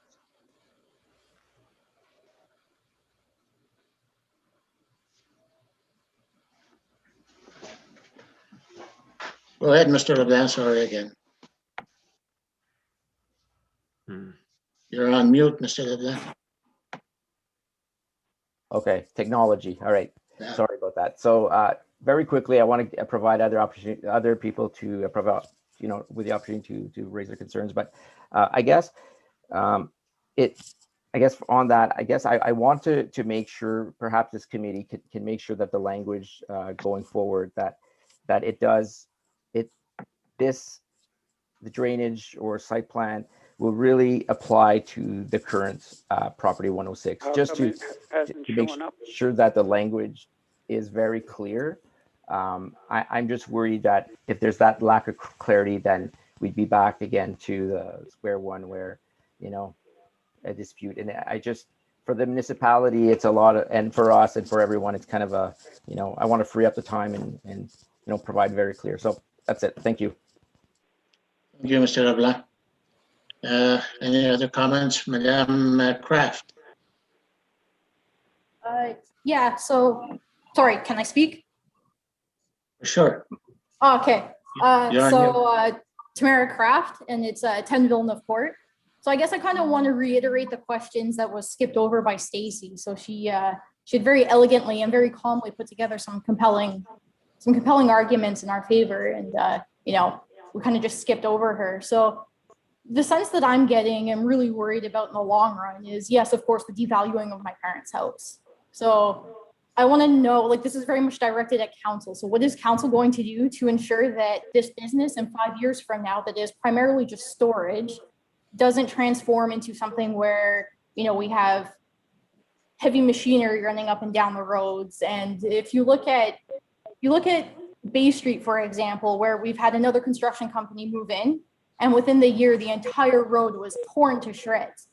So not only are we looking at devaluing our houses, we're also looking at our taxes going up and the burden of this falling on the residents, to pay for the infrastructure that we're not primarily breaking at that point. So I'm curious what council is going to do to protect us.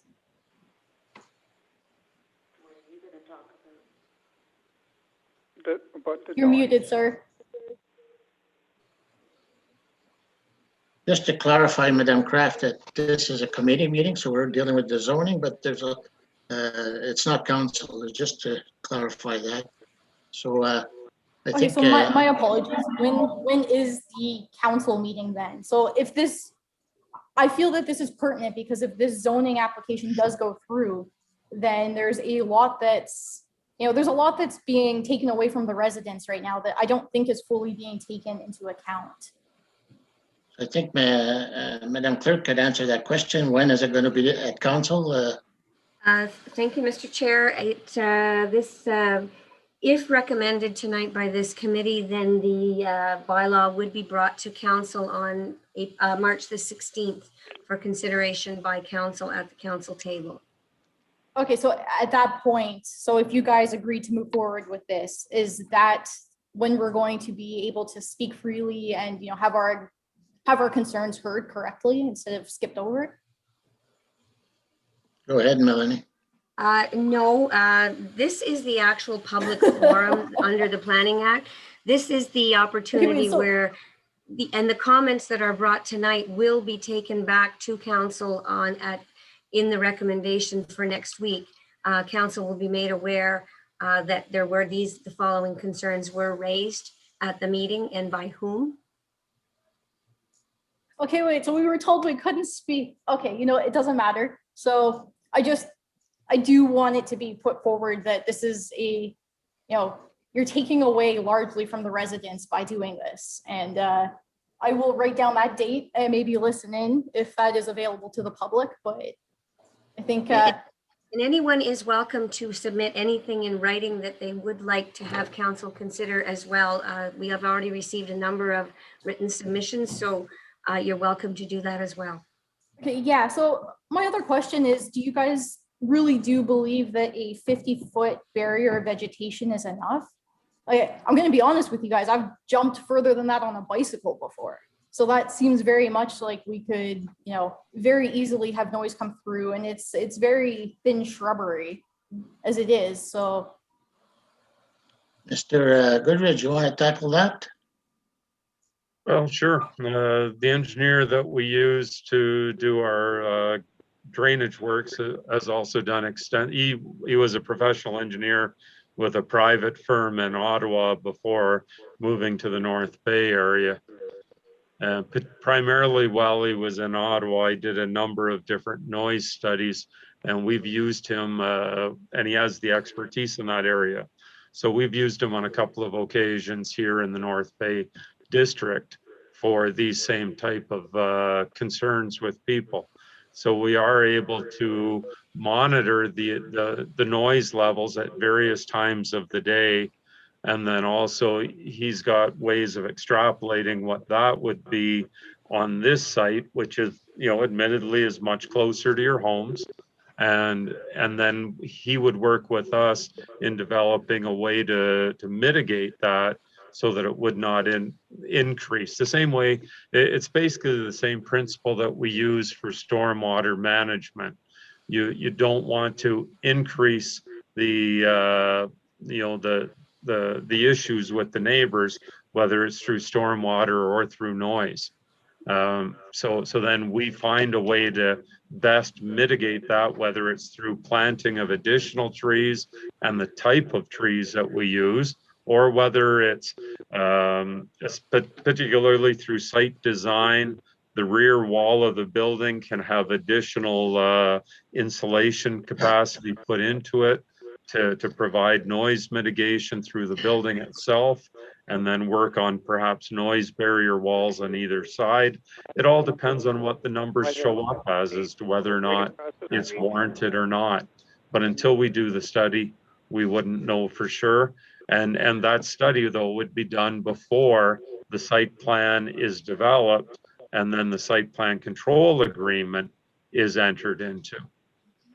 okay, so and this site plan control agreement, just I'm lacking a little bit of understanding. Does that stipulate the evolution of the business? So as it stands now, we're talking about noise for storage area, basically, is how it's being proposed. But in 10 years from now, if he decides he wants to, turn that place into a DJ stand, it's within his legal rights to do so because the zoning has changed. So I'm just curious whether or not that stipulates any sort of, limitations on what he is allowed to do with that business.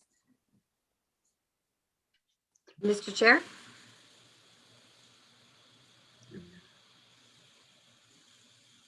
You're on mute, Mr. Chair. Back to Mr. Goodrich, I guess.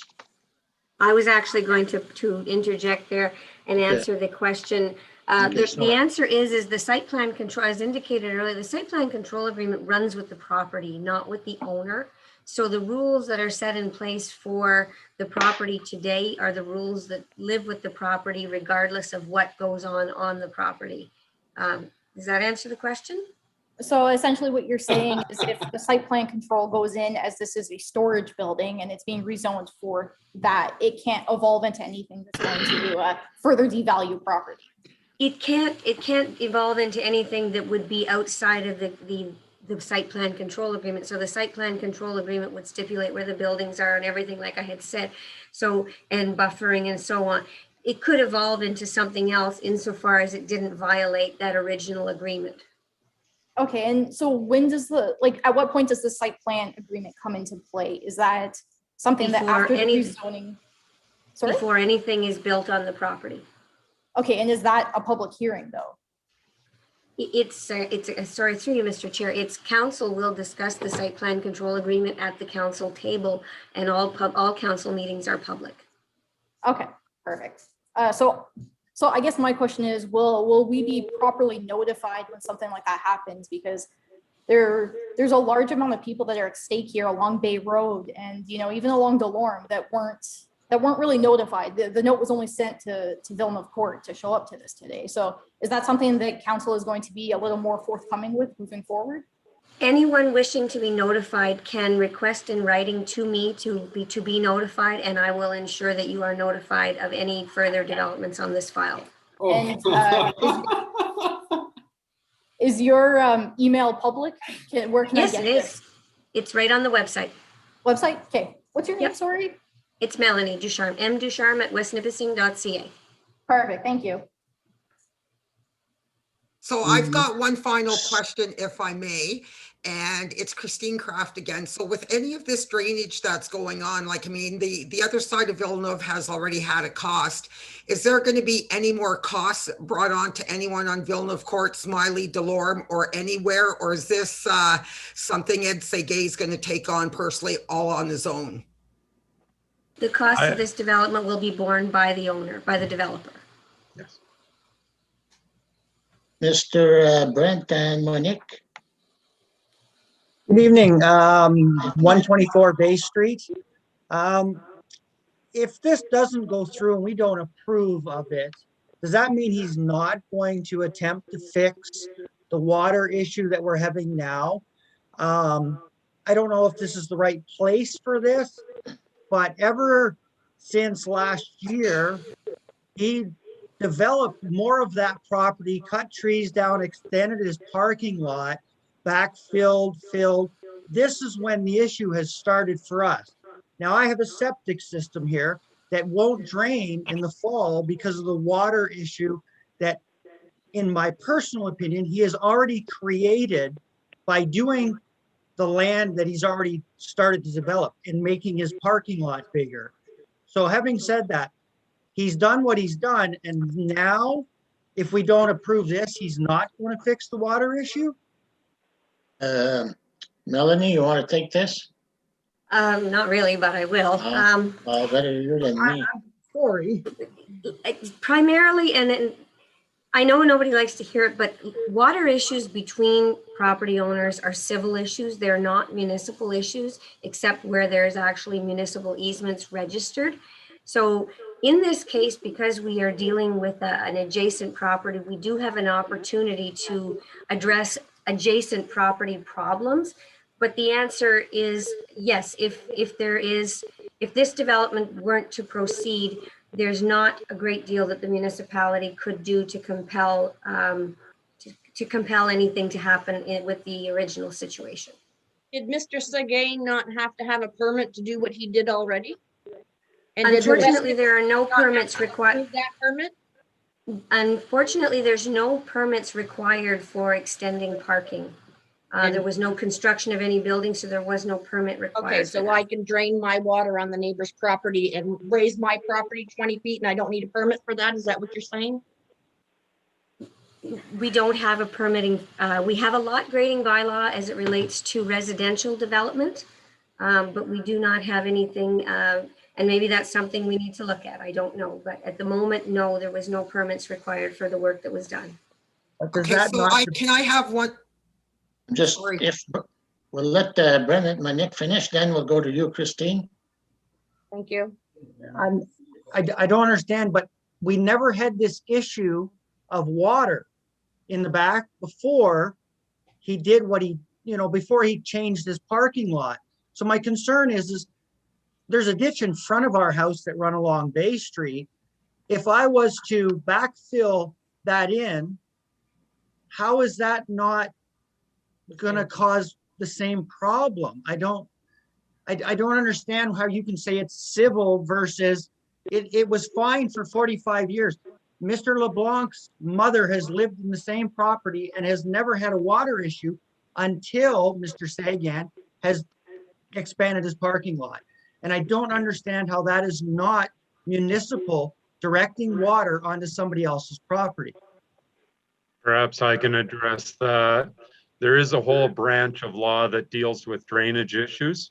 And whether you're in an organized municipality or not, as Monique had said, if you raise your property, there's nothing stopping you right now from raising your property and flooding the neighbors, other than the fact that it's through the provincial legislation that the drainage laws apply, not through municipal bylaws.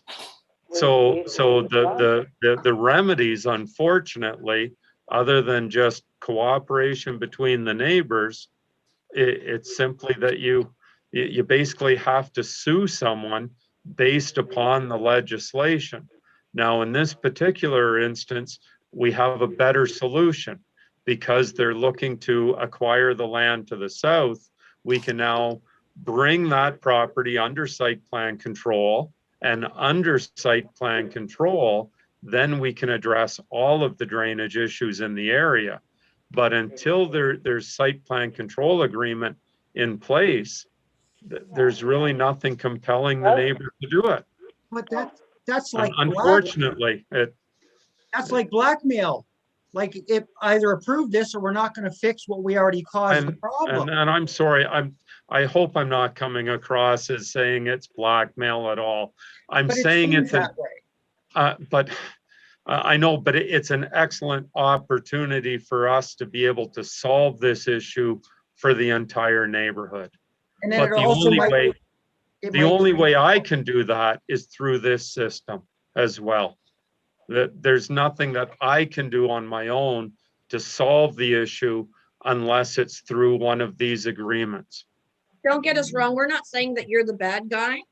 We're just saying that you're obviously representing and trying to get onto this new law. And we completely understand that. It just sounds like there's a problem that's existing, and then that if it doesn't get, that's not going to get fixed unless we approve this new zoning, which doesn't make sense, because then that, and then the city's also saying that if we do that, then this zoning here, he can raise that 40 feet too, and then we're going to have the same issue.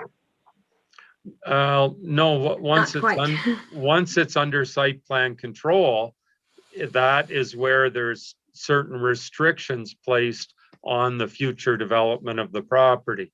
So it does prevent him from, in the future, or not.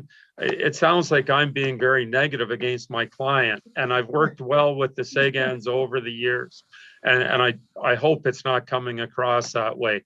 But whether it's the Sagans or anybody else, unfortunately, that's the way the laws work right now. You can still get it resolved, but the way to get it resolved is through the courts. It's going to cost us money, for sure. And it costs everyone a lot of money, and and usually it winds up not being very satisfactory at the end. And I just have one more question, if you don't mind. How many new employees will be employed when this new rezoning gets approved? To be honest, I'm not sure what the staffing requirements are for employment. Well, they said a warehouse. I mean, I can't see it being increasing employment by having a warehouse, but thank you very much. We do appreciate you listening. You're welcome.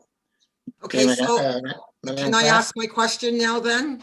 Yes, Madam Kraft. Okay, so if the city has to do any drainage work to correct any of this, who pays for that? Go ahead, Melanie. And then it's not intended that the municipality would be doing any work. This is work that would be done on the property by the property owner at the property owner's expense. Yeah, but the water drainage issue is a huge issue. So this is just the beginning of something that's going to mushroom even more. But thank you for listening to that. So what I've gathered from this entire meeting, and it's actually very sad, is I've heard the words on your own of unorganized. I am pleading with this council to get organize the township before we move forward with anything that Mr. Segay wants. It is a disaster wrecking zone in the making. I am asking kindly to stop this insanity from moving forward. You're affecting neighborhoods, not only in Villeneuve, you're looking at Bay Street, you're looking at Smiley, you're looking at Delorme. And Melanie, I'd like to stand up for all of these streets and say that we would like letters on every single house, the exact same letter, so we all understand what's going on in our neighborhood. So just for the transparency, because right now it really feels to us that there's something a little more underhanded going, and it's really unsettling to feel that way living in the neighborhoods that we do. I had more faith in Sturgeon Falls. It's why I moved here. It's why I raised my kids here. It's why all of us remain here. Is that an unfair thing to do, or can we move forward with that? Unfortunately, I do have to have individual property owners or people need to request from me to inform them in writing. I can't just send a letter to everyone in the municipality, much as I'd like to. Okay, so Melanie, I'm asking the council that a vote not be done tonight, so I can personally take on the responsibility of letting every single household know what is happening in our neighborhood before a vote is taken, so we can all appreciate what we're up against and what our residential area is about to turn into.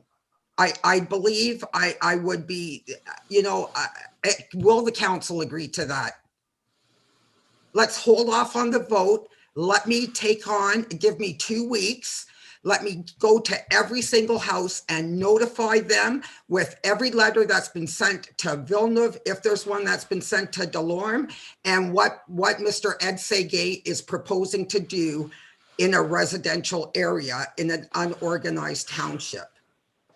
Thank you, Madam Kraft. We have questions. Melanie first. I just wanted to clarify. You're not in an unorganized township. You're part of the West Nipissing municipality proper. Yeah, that's right. But I heard, I think it was Mr. Paul Godridge speak when we're talking about Ed Segay's property, that it's an unorganized. It's unorganized. We could replay it, Melanie. Okay, it's actually. No, I don't think that's what he meant. Paul, do you want to clarify what that was, please? Actually, what I said was whether you're in an organized municipality or in an unorganized township.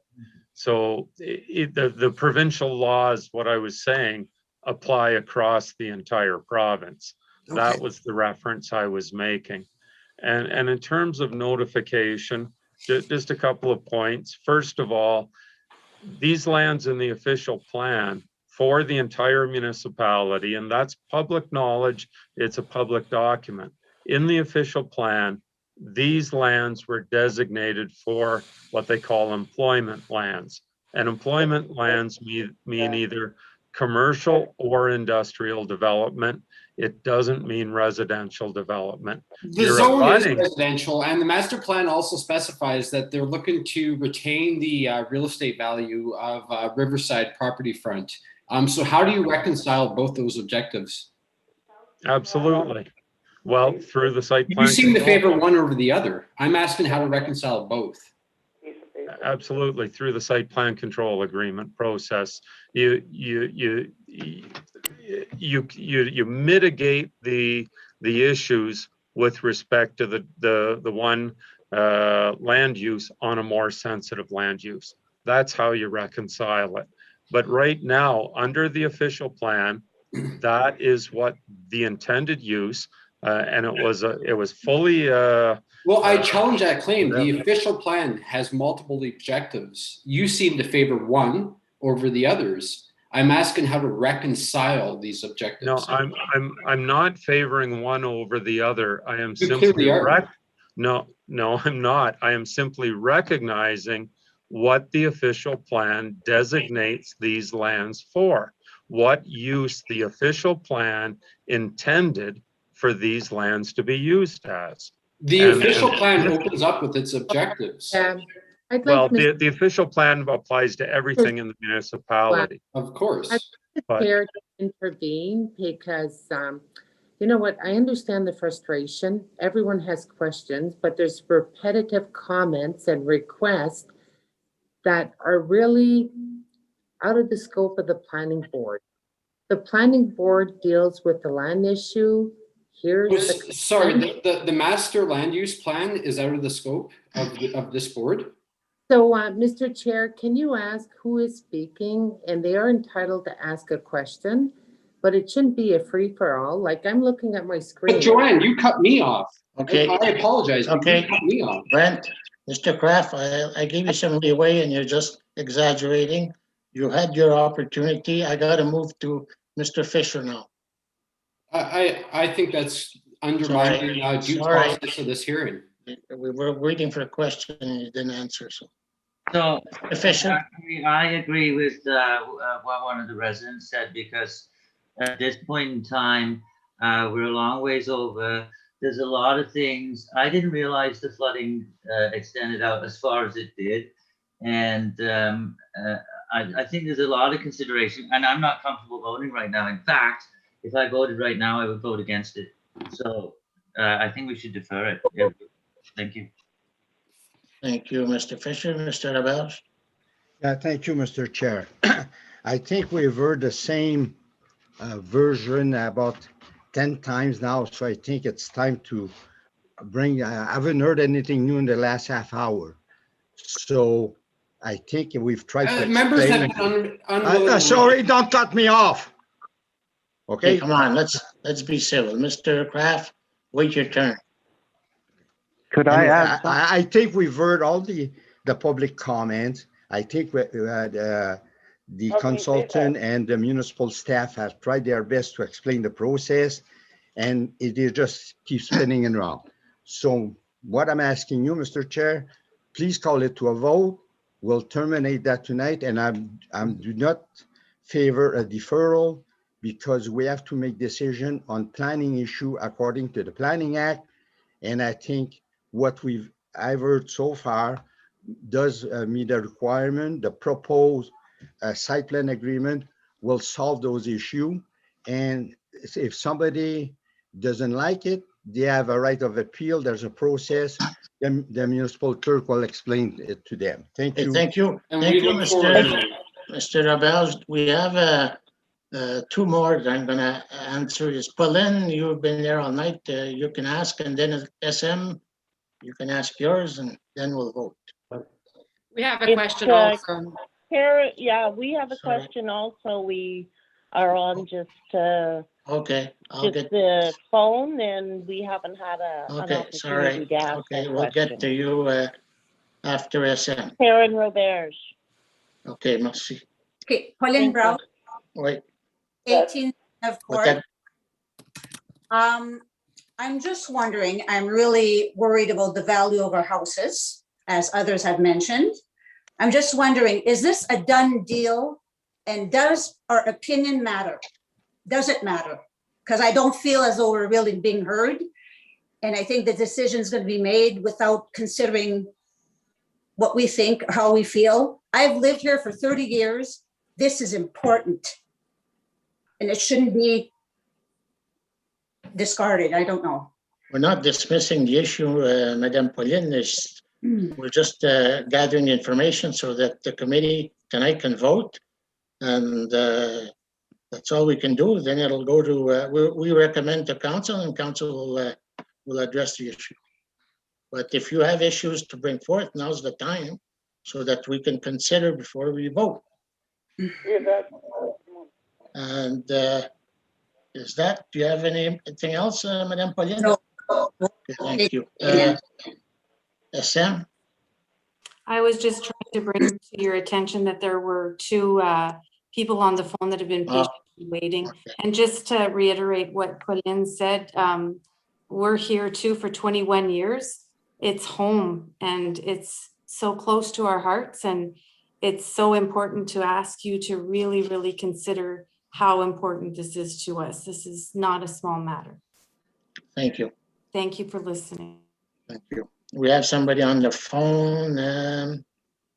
Now it's your turn. Hello, I live off 19 Villeneuve Court. And I'd like go to ahead. add to, Can I get your name, sir? yeah, I'm Mike at 19 Vinlett Court. Thank you. I'd like to add that your buffer zone, if there's no drainage, your buffer is rotting. Everything's dying there. So that's the end of what I want to add. But if I look at your purpose of application, you're asking for a rezoning. I don't know if it's from M1 to M2, or is it from R1 to M2? The purpose to me, from what I can read, is the zoning designation from R1 to M2, which is heavy industrial. R1 to Now, M1. Okay, so that's a clerical error? If that's what it says, then yes, it's R1 to M1. Okay, so can you tell me the difference between M1 and M2? Through you, Mr. Chair, it comes down to uses in our zoning bylaw. There are specific uses that are allowed under the two zones. As indicated by Mr. Goodrich earlier on, M1 uses are light industrial uses, typically uses that take place within a building inside, not outside. Outside would be like sawmills and things like that. Those are M2 uses, heavier industrial, more intensive, and not permitted in an M1 zone. All right, so part two to my question. If you look at the sketch, Mr. Goodrich's sketch here, part one, it's under M1. So when has it changed to M2? Because right now it's heavy industrial, as I can see. I drive by every day. It's noisy, and if we take that 250 feet away, well, the summer's going to be a long summer. I think, Mr. Mike, that you're confusing the property that's existing at the corner with the property we're discussing tonight. It's not one piece, it's two. The piece at the corner is zoned. Okay, that's a different zoning than what we're talking about here. No, I'm trying to make a difference between M1 and M2. Now, if part one, plan 36R 5252, the north end of the lot is M1, that's light duty. Well, right now, it's M2. If you go in the parking lot right now, it's heavy industrial. I believe it's a contractor's yard, is it not? Well, what's heavy industrial? That's front end loaders, trucks, backhoes, you name it. It's all sitting there right now. So when has it changed from M1 to M2? Shouldn't we be aware of that? I'm not really clear on what you're asking, sir. That property at the corner is zoned M1, as well as the property that's being considered here tonight. Okay, yeah, I know that. But you want to change it to heavy industrial? No. Well, it is heavy industrial. Look at it now. They don't, that's a stupid question too. Are you asking whether the uses that are going on the property at the corner are within the uses permitted by the M1 zone? That's right. They are. Okay, so if that's light industrial, what is M2 then? M2 is like pits and quarries and sawmills and loud outside, like really loud outside stuff, dumps, things that are considerably more obtrusive. You'll see what loud's all about. And we got 200 feet right now of a buffer. You take that 200 feet out, oh my God. It's terrible. We won't be able to sit outside. The most busiest time, the Mr. Sagang, is in the summer.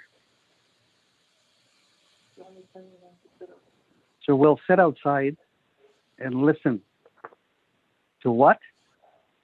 To heavy equipment. I just thought I'd mention that. We have a good area.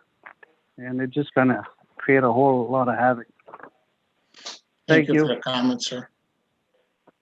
Any other comments? Are we done? I thought there was somebody else on the phone, but Yeah, it's Karen and Eve Roberge, 2 Villeneuve Court. okay. Go ahead. We bought the property here about 30 years ago, and we were told that it would be residential, we would have sidewalks. We even were told that there was a park going to be built either on one end or the other, and none of that's ever happened. We're very concerned, obviously the whole neighborhood's very concerned about the devaluation of the property, and also the amount of noise that's going to be created. At this point right now, when there was a building being built at the end of Villeneuve Court, we could all hear very clearly the building being built and the the pounding of the metal and everything, and that's a buffer zone that we have right now. I think if you reduce the buffer zone between the property that you're proposing, that there's going to be an issue for noise. But also, I'm surprised that nobody's mentioned the parking, not the parking lot. The existing property right now that Sega has is the parking lot is open to the street, and the trucks and the vehicles coming in and out of there are using Villeneuve Court as part of their driveway. And it's been I think we're all trained right now going up our street that if you see a truck starting to pull out, they pull out in front of you. There's been several times when myself and my husband are leaving down the road that the parking lots, the cars the trucks, the big trucks just pull out of the parking lot up to the stop sign. And even as the property exists right now, we would like to see, it's a concern, we'd like to see that part being blocked off somehow off of Villeneuve and them extending onto Bay Street, because it's just like one big parking lot for them right now, and the traffic is a huge concern. So I haven't heard that consideration at all tonight, and I think that should be something taken into consideration. And they don't seem to recognize that we're waiting. Are you done? I'm sorry. Madam? Yes.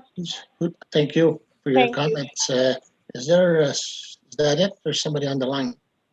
That's it? We have a question, 126 Bay Street, Ron and Natalie Chef. Okay, go ahead.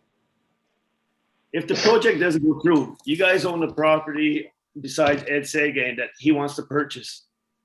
To help Mrs. LeBlanc and them out, why can't you dig a ditch along the property there if the project doesn't go through? Well, that's not our mandate right now, sir. We can maybe discuss that after. But the drainage was an issue. Yes. With Mrs. LeBlanc, with Pierre and Brent. So it's just yeah, and it will remain an issue, sir, if this doesn't go through, I guess, because there is an issue right now.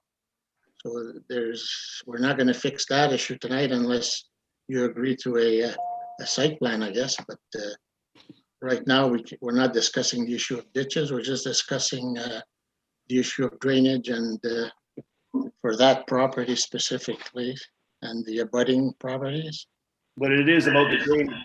Yes, it is. I know what you mean. Yeah. Okay. Okay, that's it. We're gonna bring it to a vote. Can I how did you vote, please, Dennis, Mr. Chair? Pardon? Could I ask for a recorded vote, please? Sure. Okay, so do you want me to reread the resolution? Sure, please from the do. committee? It's been a long time. Please do. Okay, it is moved by Councillor Fisher, or is moved by Mr. Fisher and seconded by Madame Savage. Whereas a public meeting was held for the purpose of amending zoning bylaw 2014-45 for property located on Villeneuve Court in the town of Sturgeon Falls, being parts 1 and 2, Plan 36R 10926 in the former township of Springer. And whereas the purpose and effect of the proposed amendment is to amend the zoning designation of the property from residential 1 to M1 light industry, as shown on Schedule A, and whereas written concerns and objections have been received, and whereas oral presentations have been received, be it resolved that the West Nipissing Planning Advisory Committee recommends or does not recommend that the Council for the West Nipissing Municipality adopt the proposed zoning bylaw for property located on Villeneuve Court as follows. SF4, Schedule SF4 of bylaw number 2014-45 shall be amended by changing the zoning designation of the properties shown, which properties are more particularly described as part of Lot 5 concessioning in the Township of Springer, being Part 1 and 2, 36R 10926, from residential 1 to M1 light industry, and that the owner shall, prior to undertaking any development, including site alteration or issuance of any permits or installation of any services, enter into a site plan control agreement with the West Nipissing Municipality pursuant to bylaw number 2015 or 2015-63 to address the matters contained in section 3 of the said bylaw. And a recorded vote. Mr. Duhane? Yes. Mr. Fisher? No. Mr. Pellerin? Yes. Monsieur Roberge? Yes. Madame Savage? Your mic, Madame Savage. Be patient, yes. Monsieur Senecal, Monsieur Revita? No. Monsieur Senecal? Yes. Motion is carried, or the recommendation to council is carried. Just a quick question. How do we go through the appeal process then? Can you make that evident to us? Yeah, so through you, Mr. Chair, what happens is following this, this is a recommendation. This is a recommending committee only. This isn't a decision-making committee. This committee makes recommendation to council. Once council makes a decision, either for or against, the appeal period is after the decision is made. You have 20 days after the decision is made to make an appeal to the Land Planning Appeals Tribunal. And if you go on their website, you'll find the forms and the instructions on how to go about that. If you wish to be notified of the decision of council, please send me an email requesting to be notified if you of the decision, and give me your address and your email address so that I can do so following the decision of council. Would it be possibly easier? Can I just email you personally and then just have those questions kind of outlined, and then I'll just have it in writing and it'll be easier to follow? Yeah, okay. Certainly. Perfect, thank you, I appreciate that. You're welcome. I would like to follow Tamara's question. I'm hoping to be put in contact with Chris Fisher and Dan Ravada, and I'm wondering where I can do so. You can find Mr. Ravita and Mr. Fisher's email addresses right on our website under the council tab. Lovely, thank you. I look forward to seeing both of you.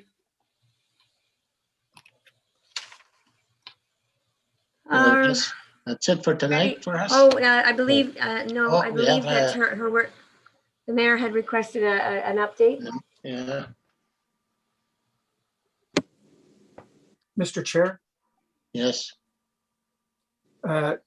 conscious of the time, and I think that this has been pretty long in the sense that it's been a long meeting, and we have people waiting for the Committee of Adjustment. I'd like to defer this to the next meeting, and then we can talk about it at the next meeting. Because I think, we're waiting, it's 8:28, Mr. Chair, and we're making people wait. We'll have a vote on the deferral. Can I have a say, Mr. Chair, because I was the one that brought it up? He's asked for deferral. We have to vote on the deferral. Okay, and the reason for deferral is not to discuss the issue. It's a time. Perfect. Thank you so much. Mr. Rivita, you have to defer to next meeting, I guess? Yeah, I think that would be better because I think everybody's tired. And the thing is that we've made the adjustment committee, committee of adjustment. Okay, so let's have a vote on it. Who wants to defer this issue till next meeting? You know, So we have one, raise your hands, please. 1, 2, 3, 4, 5. So we're 5. Thank you, Mr. Chair. The deferral is carried till next council, planning meeting. Committee? Yes. The mover and a seconder for the resolution to adjourn, please. Dan? Chris? It is moved by Mr. Rivita and seconded by Chris Fisher. Be it resolved that the West Nipissing Planning Advisory Committee meeting of March 8th, 2021 be adjourned to April 12th, 2021. All in favor? Carried. Thank you. Good night. Night. Good night. Thank you, everybody. Melanie, it's Pete Houghton. Are we deferring the meeting out here till April whatever? No, Mr. Houghton, we're just gonna, we're finishing this meeting. We're gonna start the other one in about 2 minutes. If you can, apologize for the late hour. All right. Melanie, could we have at least 5 minutes? I have to go to the washroom. Absolutely. And for everyone who is waiting for the Committee of Adjustment, again, my apologies. The meeting ran a little bit late. We'll just give our committee members a moment to refresh themselves, and we'll be right back with you in a minute, okay? Okay, thank you. You're welcome. And again, for those who are still on the line and want to be notified, please send me an email requesting to be notified of the decision of council, which would take place on next Tuesday's meeting. Thanks. Hi, Melanie. One quick question. Are the questions in the comments section, the chat section, going to be answered? I don't know how to, I'll be honest, I emailed our communications people. I don't know if I can save the chat. I don't know how to do that. Okay. I know there was some questions that were in there and people kept asking if anybody was going to answer them. Yeah, and one of my questions did not get answered, so I posted it in there. So you know what? You'd be best to send me your questions directly by email. I'm going to see if I can figure out how to save this chat. Okay. But I don't know how to respond to the questions in it because I don't have contact information for the persons who asked them. So okay, yeah. It would normally be best you just go to the bottom and then there's a chat box and you just chat in there. Yeah, and unfortunately, when I'm doing the meeting and dealing with, I don't have the time to respond. And typically in a public meeting, we wouldn't respond outside of the public forum because everybody wants to hear. But certainly send me an email with any questions and I'll try to answer them to the best of my ability. Okay, or I put appreciate you to it the very person much. who can. You're welcome. Thank you. Have a great evening. Thank you.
Yeah.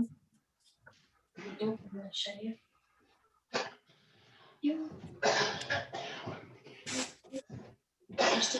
Be warm if I be mask. No, mess. We gotta be mask.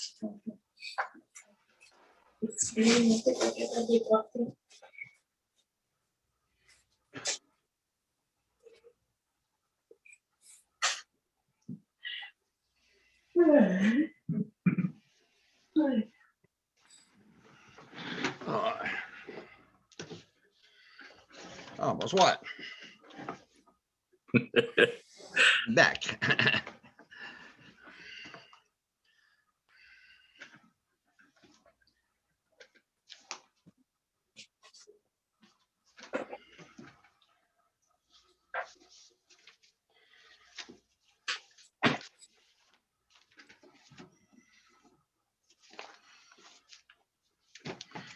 Bonjour, M. Gagnon. Comment ça va, M. Ça Denis? va? Fatigué, là. Oui. Hey, c'était pas que le show, celle-là. Là. Stressant, c'est boy. Oui. Content, c'est pas moi qui tire là. Oui, oui. Enfin, pour ça, Denis, des fois, tu mettais ton chose en mute. C'est parce qu'il fallait que tu voulais pas personne t'entendre sacrer. On le savait.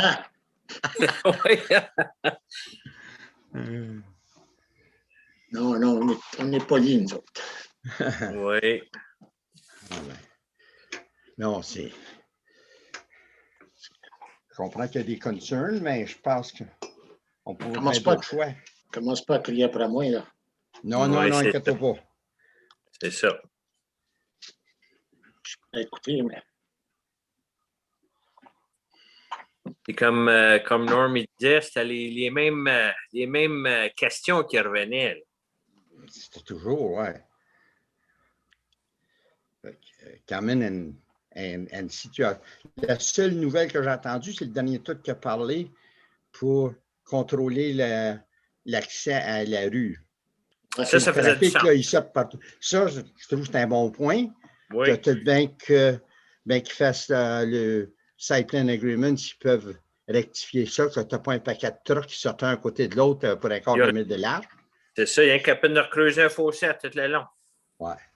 Tu sais, ou mettre un burn de quelque sorte, des poteaux de ciment, n'importe quoi, qui contrôle. Ouais.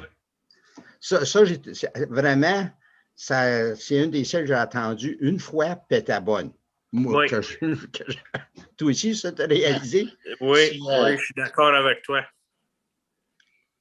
Il ne doit pas comprendre que s'il mettait le site plan control, que ça réglait le problème qu'ils ont comme c'est là. C'est ça. C'est ça. Ouais. Moi, c'est pour ça que je n'étais pas vraiment, parce que ça va arranger l'autre problème. Oui. Il ne doit pas comprendre ça. Non.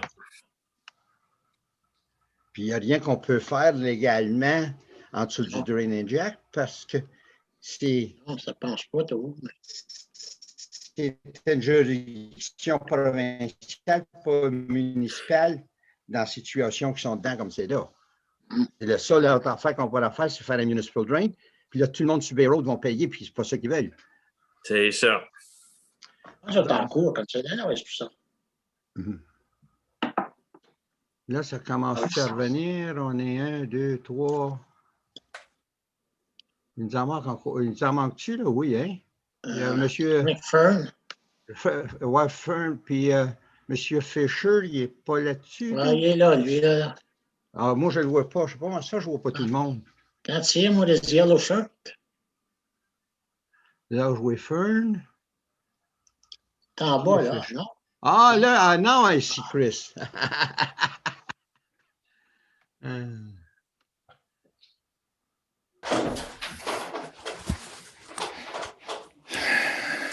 Surtout, tu n'as beaucoup à soir, hein?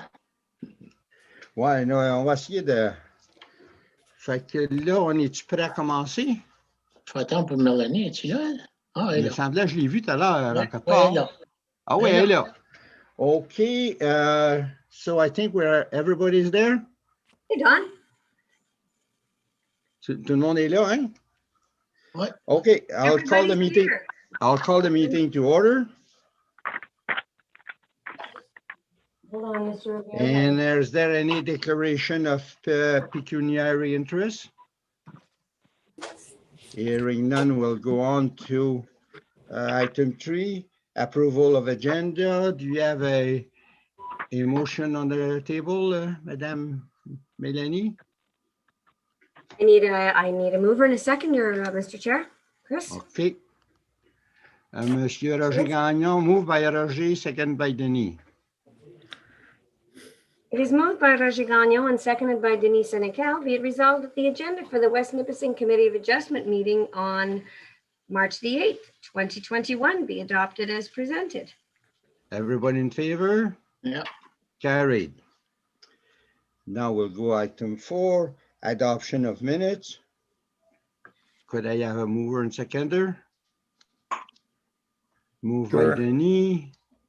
And I don't see Yes. everybody. Sure.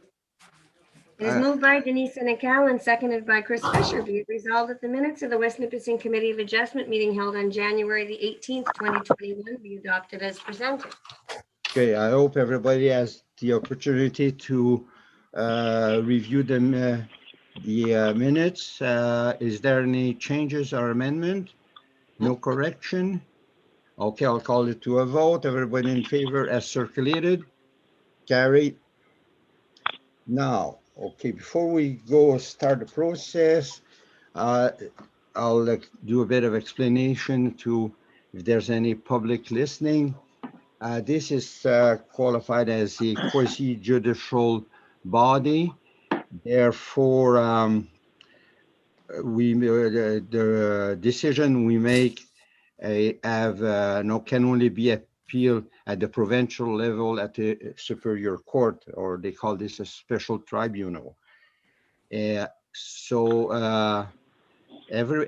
want the process is that the municipal planner present the application, the board member discuss it. If there's a consultant, he make his presentation, and then it's open to the public that is part of listening or in attendance. Please state your name and address, because if you don't, you won't be able to appeal, because only people that have contributed to the meeting or participated at the meeting and have been recorded as such can appeal a decision that we make. And do you need my name and address right now? Is that what you're saying? No, it's when you are Mr. Houghton, we'll get to when you get to the application. Okay. So when you're invited to speak. And okay, for those that since it's a quasi-judicial body, we make sure that everybody can understand. Therefore, we are fully bilingual. And if you're French and you want something explained, we will stop the meeting and explain to you what is happening. So hearing no request, I will start the process. We'll go on to item C03/21. It's a previous file which was recorded on C05/19. And could you please start the process, Madame Mélanie? Thank you, Mr. Chair. If I could have a mover and a seconder for the resolution, I appreciate that. Roger? Chris? It is moved by Roger Gagnon and seconded by Chris Fisher that the resubmission consent application made by Beachfield Holdings for the creation of new lots on Levac Road in Cache Bay, Ontario, on property legally described as part of Lot 219, Plan 40, being Part 3, Plan 36R10242 in the town of Cache Bay. Through you, Mr. Chair, this is a resubmission, and the next 4 after this are also resubmissions of applications that were made back in 2019, and due to COVID and province not being super clear on what was the rules, these were inadvertently, they lapsed and unfortunately had to be reapplied for. So this one was already approved. The purpose of this application is to create new lots along Levac Road. So if there's any. I've gone through them and I didn't notice any difference. It's just a straight reapplication. And so unless some members did notice anything or have any second thought, I would recommend that we approve it as presented, because we've done through the whole hearing process in the past in the same application. Everybody Correct. in favor? We can do all 4 if you want it. Hey? You could do all. That's what I'm asking a vote. Everybody. Okay, yeah. Okay, carried. So hang on, just so I'm clear, are we giving a blanket vote? I think we have to deal with each one separately. I'll go with each one separately because once you set up the legal paperwork after, you need a separate resolution. Well, and just in case, maybe one of these people made their neighbors mad in the last year and a half, we'll just. Yeah, we'll play it safe. So that one is carried. That's the C0321 is carried. Okay, CO4, please. Mover, seconder? Sure. Vern? Chris? It is moved by Fern Paladin and seconded by Chris Fisher that the consent application made by Euripides and Melanie Charlembous for the creation of new lots on 7 Morrow Road and Field, legally described as part of Lot 13, Concession 5 in the Township of Field. Okay, so this is the same as the previous one, which was previously approved due to COVID as elapsed. So I would recommend that we approve it again. Everybody in favor? No, I have a question before you do that. Okay, who has a question? It's Thomas Montague. I have 18 Morrow Street, actually under the address 13588 Highway 64 in Field. Yeah. The approval on the last time had a condition. Condition 6. Mm-hmm. Has that been met? Can you tell me what that was, Mr. Montague?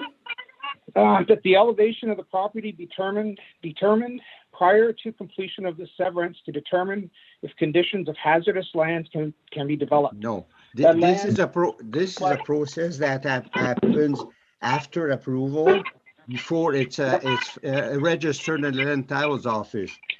No, actually. Yeah. You're right. Somebody. Mr.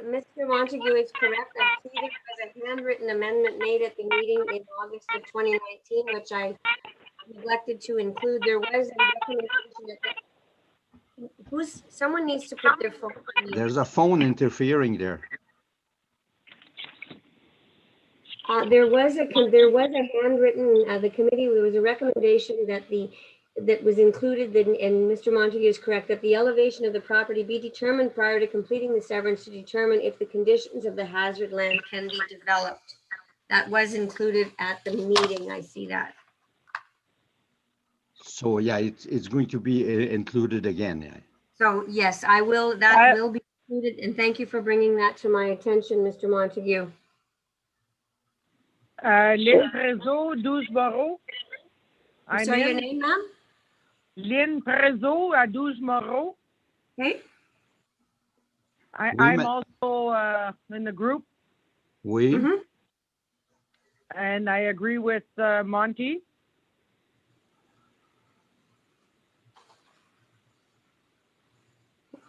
So for clarity, the condition number 6, that the elevation of the property be determined prior to completing the severance to determine if the conditions of the hazard land can be developed, has been included in this one as well. Okay, thank you. So has that happened, or does that need to happen still? Pardon me? I beg your pardon? Has that been fulfilled yet? Have they determined whether or not the lands can be developed? Have they done the hazard? I'll defer. Mr. Goodrich, I believe, is here for the. Right. So our field work has been carried out. We've obtained some topographic shots through the area at the same time, and we're just comparing that with the flood contour. It hasn't been established all the way along the river, so we have to extrapolate from 2 known sites as to exactly what the flood contour would be in this particular area. And as soon as we have that, we will add it to a topographic plan showing the location of the flood contour. That will be submitted to Ms. Ducharme together with the final plan. And then, seeing that it was granted with conditions, would we be notified on how that determinant ends up, because I'm concerned about somebody buying that property and putting something down there and then having it float away when it floods. Because we live here, so we know in 2019 we had a minor flood here, which was about 4 or 5 feet lower than the 79 flood, and property, let's see, Severed 2 Part 3 was completely submerged, as was part of the other lot that he's asked to sever off. So I'm just curious if we'd be notified of that, because I'd be surprised to find that it's not. Madame Melanie will answer that. Okay. Thank you, Mr. Chair. The process is that the conditions have to be fulfilled before the deeds can be stamped for the properties to be sold. So it is my responsibility to ensure that the conditions imposed by this committee are fulfilled and the submissions are made by the landowner and or his agents prior to the deeds being stamped. Okay, and would we be notified if we spoke at this meeting of what those were? Of the conditions or whether they're fulfilled? If they're fulfilled.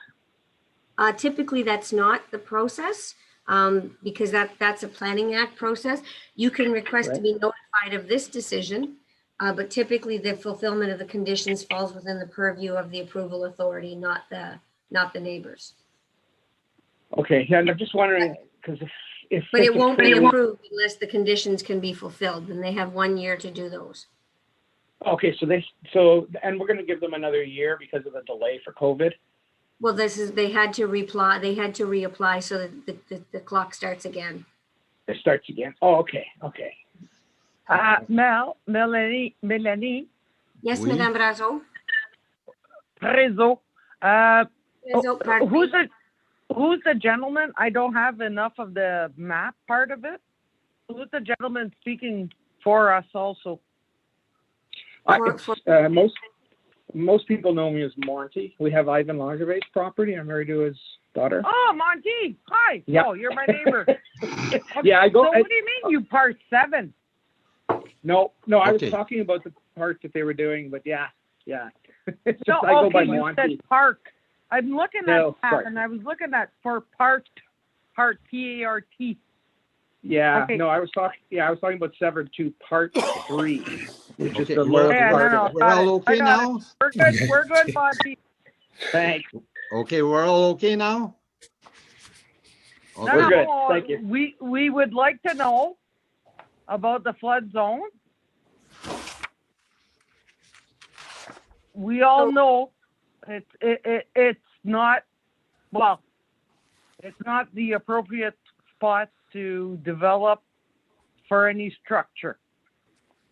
And thank you, Madame Prezo. And yes, we are aware of that. The property is located within the floodplain, and we do have specific development policies in our bylaw that address development in the floodplain.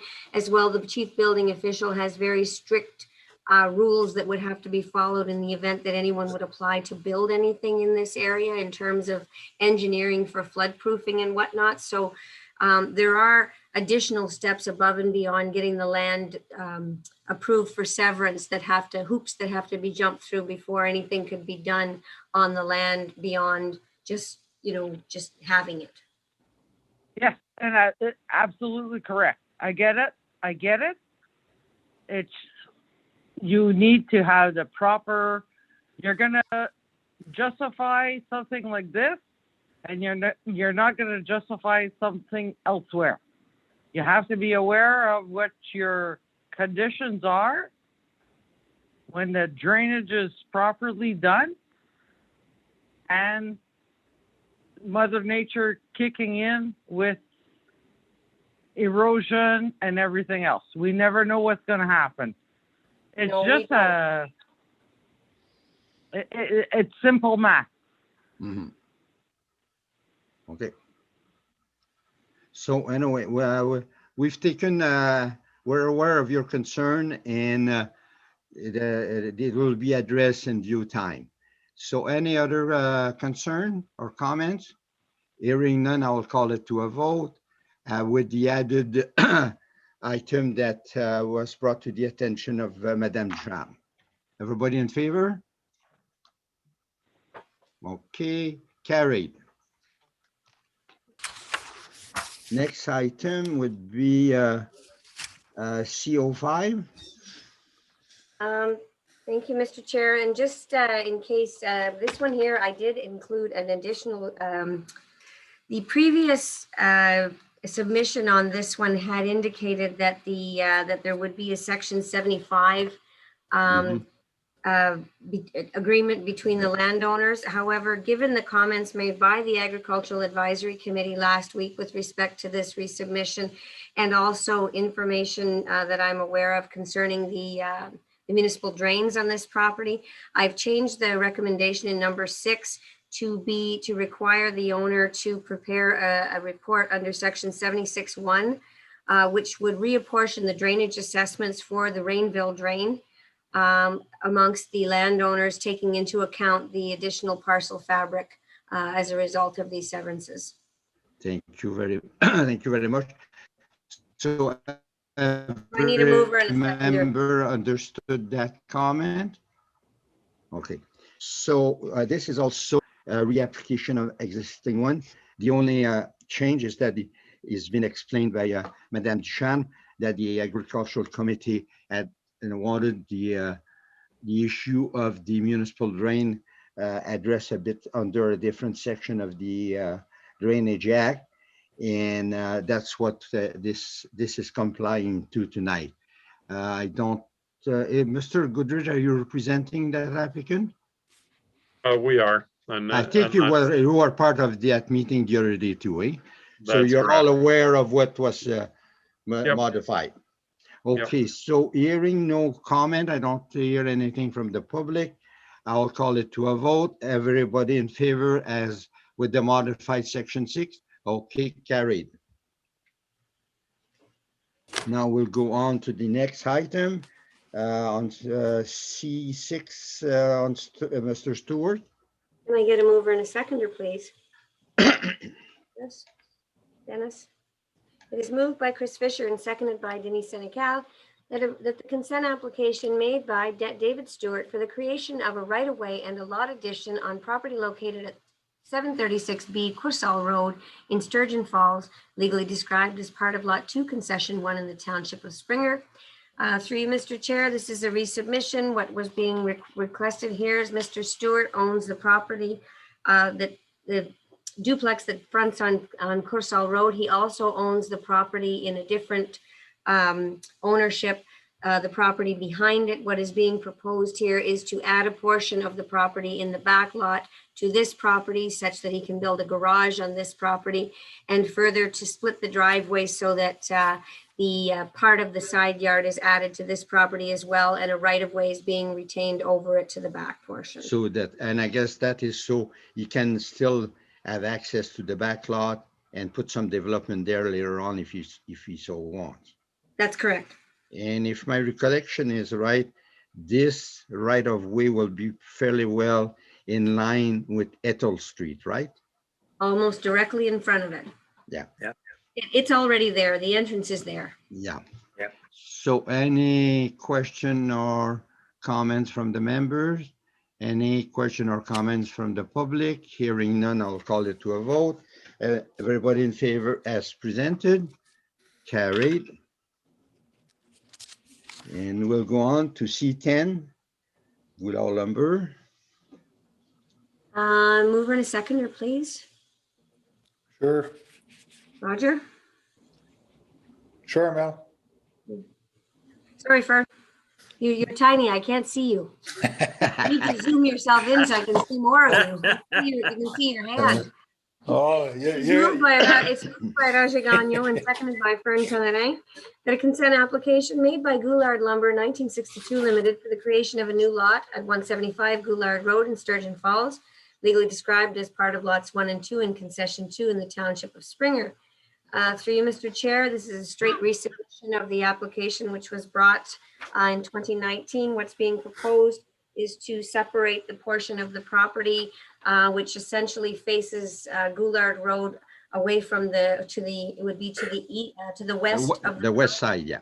The west side of the mill, fronting on Goulard Road. The intention is to remove that from the balance of the industrial property There's no zoning amendment being proposed at this time. It's strictly a severance, so the property remains zoned industrial, and any development on that property, except for industrial nature, would require a record of site condition and an environmental assessment prior to the zoning being changed. I had a lot of questions on that, so I'm just reiterating that for the edification of the public. So any questions from the members or comments? Hearing none. Any from the public? Hearing none, I guess I will call it to a vote.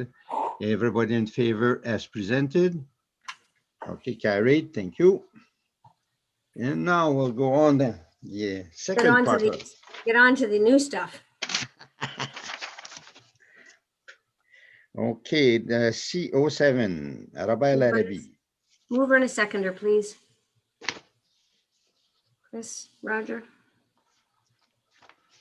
It is moved by Chris Fisher and seconded by Roger Gagnon that a consent application made by Robert Larabi, the creation of a new lot to separate the existing dwelling from the larger parcel at 620 Sand Hill Road in Sturgeon Falls. Through you, Mr. Chair, what is being proposed here, if you are, those of you who are familiar with Sand Hill Road, this is the very last house on the south side of Sand Hill Road before you reach the dead end turnaround. What is being proposed by this application is to separate that house from the balance of the property, which extends all the way to LaRonde Road to the west, to Highway 17 behind the motel to the south, and to Drive-In Road to the north. So there's a very large piece of property that's pertinent to this house, and what's being proposed is to take the house out. Have I got that right, Paul? I thought we had dealt with that property about 3 years ago, something like that. Was it just for the road purpose, or? The municipality acquired a strip in front of that property. It's not actually road, but we did acquire a strip too, so that we could install the water, which was looped around from the end of Sand Hill up to Drive-In. Yeah, now I remember. I knew there was something. So Good memory. municipal water was at a dead end, and then this That's gives right. us the opportunity to go around. Plus, it provides services to possible severances. That's correct. Any question or one comment? Yes. One comment from myself, Mr. Chair, just further to what Melanie said. I spoke with Melanie.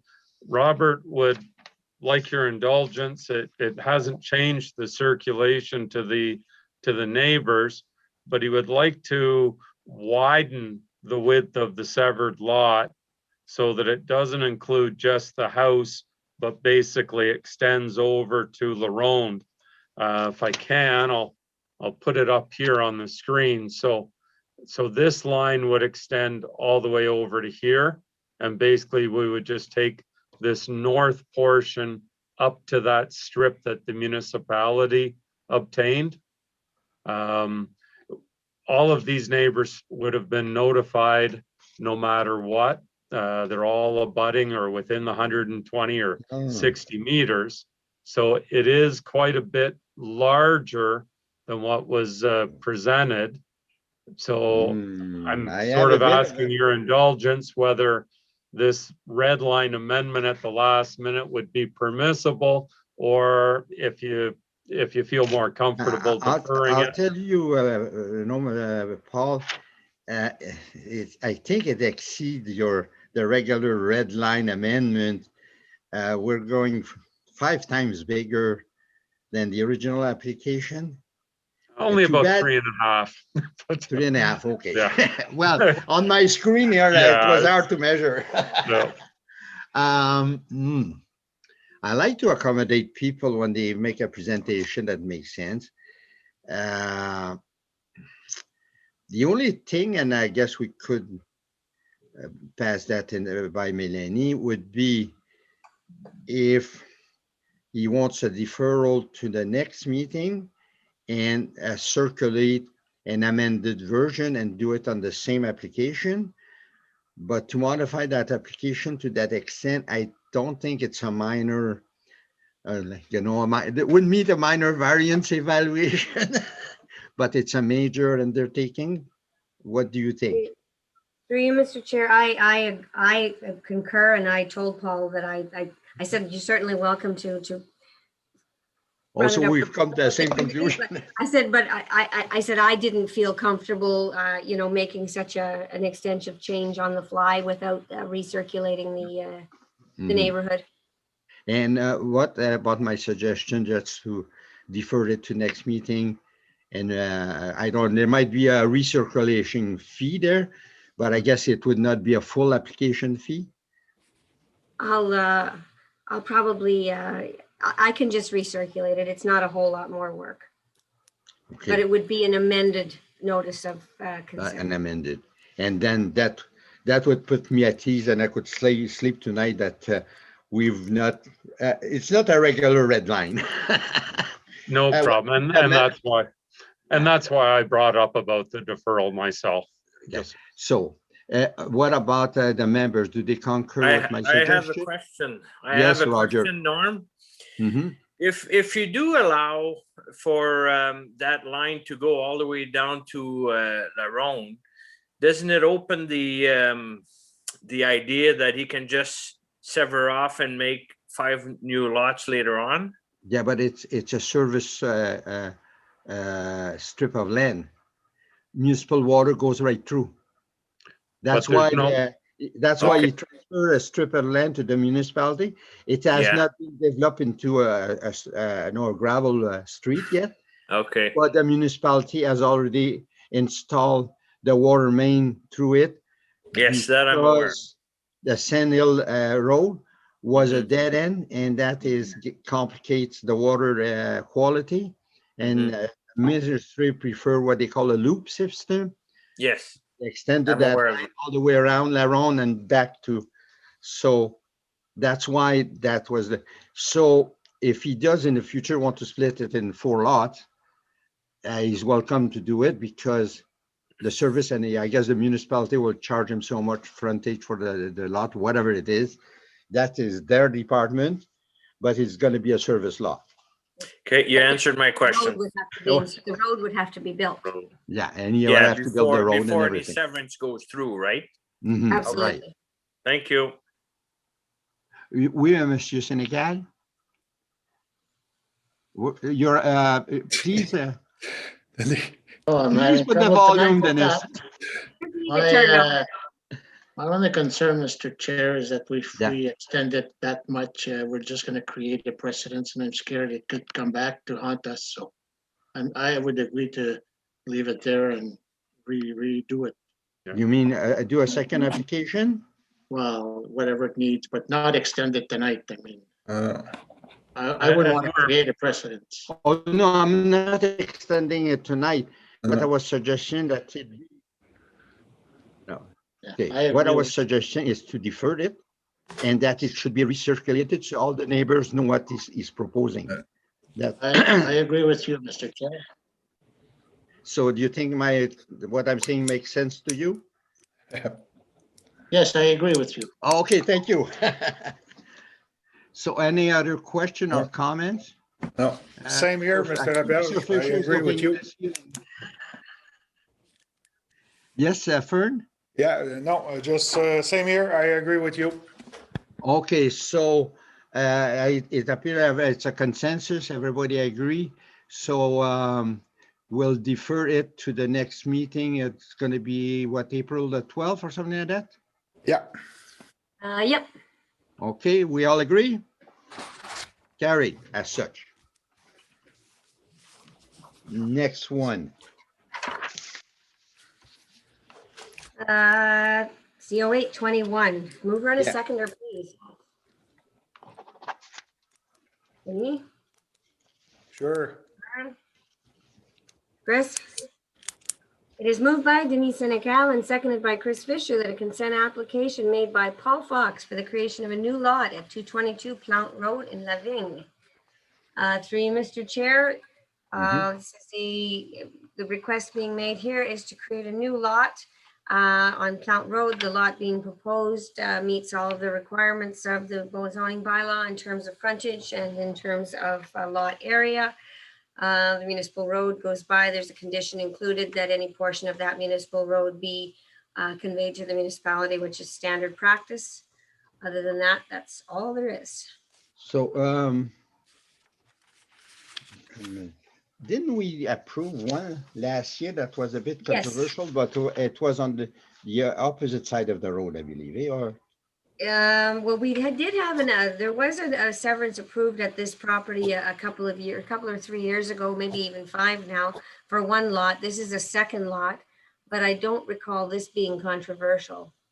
Maybe at another location. Anyways, I didn't receive any correspondence on this. Are you frozen, Monsieur Roberge? Yeah. I thought he was just very, very quiet. I think we lost him. Yeah, he seems to be frozen. We'll see if he comes back, but in the meantime, Monsieur Senecal, can you return the favor from earlier? Okay, where are we? Where are we? I wasn't listening. Okay. No, I don't having think a there's. conversation about a severance application at the end of Plount Road, on the south side of Plount Road for a new lot. Is there any objection to that? I don't think, no? No? Okay, so all in favor, I guess that's what you want there, Melanie? Yeah. Correct. All in favor? Chris? Okay. Thank the committee very much. Thank you, Mr. Fox. Or Fern, you're gonna have to get a flag. I can't see your hand. You have a good night. Thank you very much, sir. And again, thank you for your patience. We're sorry that we were running so long previously. Not a problem. Thank you. Next application, CO9. 21. Is that, need a mover and a seconder, please? Sure. Chris? Sure. Fern? It is moved by Chris Fisher and seconded by Fern Pellerin that a consent application made by Ontario Power Generation for a lot addition and reservation of flooding rights on lands located in front of 551 Tomico Road in Crystal Falls, Ontario. Through you, Mr. Chair, what is being proposed here is a lot addition. The property, the dwelling and the accessory structures on this property at 551 Tomico Road are encroaching on the power generation's flooding easement. What's being proposed here is to convey a small portion of the flooding easement to the owners to cure the encroachment and at the same time to reserve the flooding rights over those properties, over the lands being conveyed. So it's a reservation of a flooding easement and a lot addition at the same time. Okay, is there any comments or questions on this? No, everybody's agreeable with this? We all understand? All right, so we'll, all in favor of the amendment? Carried. Okay, thank you, Dennis. Oh yeah, thanks a lot there. No, my computer just, I just lost the internet there for a couple of minutes. Yeah, well, me too. So where are we? We thought you were being very, very quiet and then we realized you were frozen. C1121, Mr. Roberto. Okay, through you, Mr. Chair, I'm going to ask your indulgence to deal with C11 and C12 at the same time. I believe there are people on the line who have comments and they've been very patiently waiting. So since these are almost identical applications by this virtually the same applicant in the same location with the same conditions, can we deal with them concurrently, sir? Yes, they're side by side. From what I remember looking on the map there. Yeah. Okay. So I will just, so C11 and C12, may I have a mover and a seconder for those two, please? Miss Roger. Okay, so it is moved by Denise Senecal and seconded by Raja Gagnon that consent application made by Northland Farms and Contracting Limited for the creation of 2 new lots on vacant lot at Lafreniere Road. And it is moved by Denise Senecal and seconded by Raja Gagnon that the consent application made by Northland Farms and Contracting and Daria and Dan Schwartzentruber for the creation of new lots on vacant land on Lafreniere Road in Laving. Sorry, I'm forgetting how to talk. Through you, Mr. Chair, what is being proposed here is Mr. Schwartzentruber and his corporation own two parcels side by side on Lafreniere Road. Those properties are located on the Corchaine Drain, and you'll see that I've included a provision for a reapportionment of the maintenance assessment. What is being proposed here is to create two new residential building lots from each of the larger parcels on these properties. That's pretty much it. I believe there may be people who have some questions or concerns on the line, Mr. Chair. Yeah, first of all, I think Mr. Paul Goodrich is is consultant. Yep. So Paul, maybe if you want to, if you have anything to add to this application. Well, the only thing I can add is that it meets all of the standards of the, it's in conformity with the official plan for rural lot development, and it meets all of the standards of the zoning bylaw for the municipality. We have the minimum frontage requirement. The one has at least a minimum of 61 meters of frontage for each, both of the lots being at least 1 hectare or roughly 2.5 acres or greater.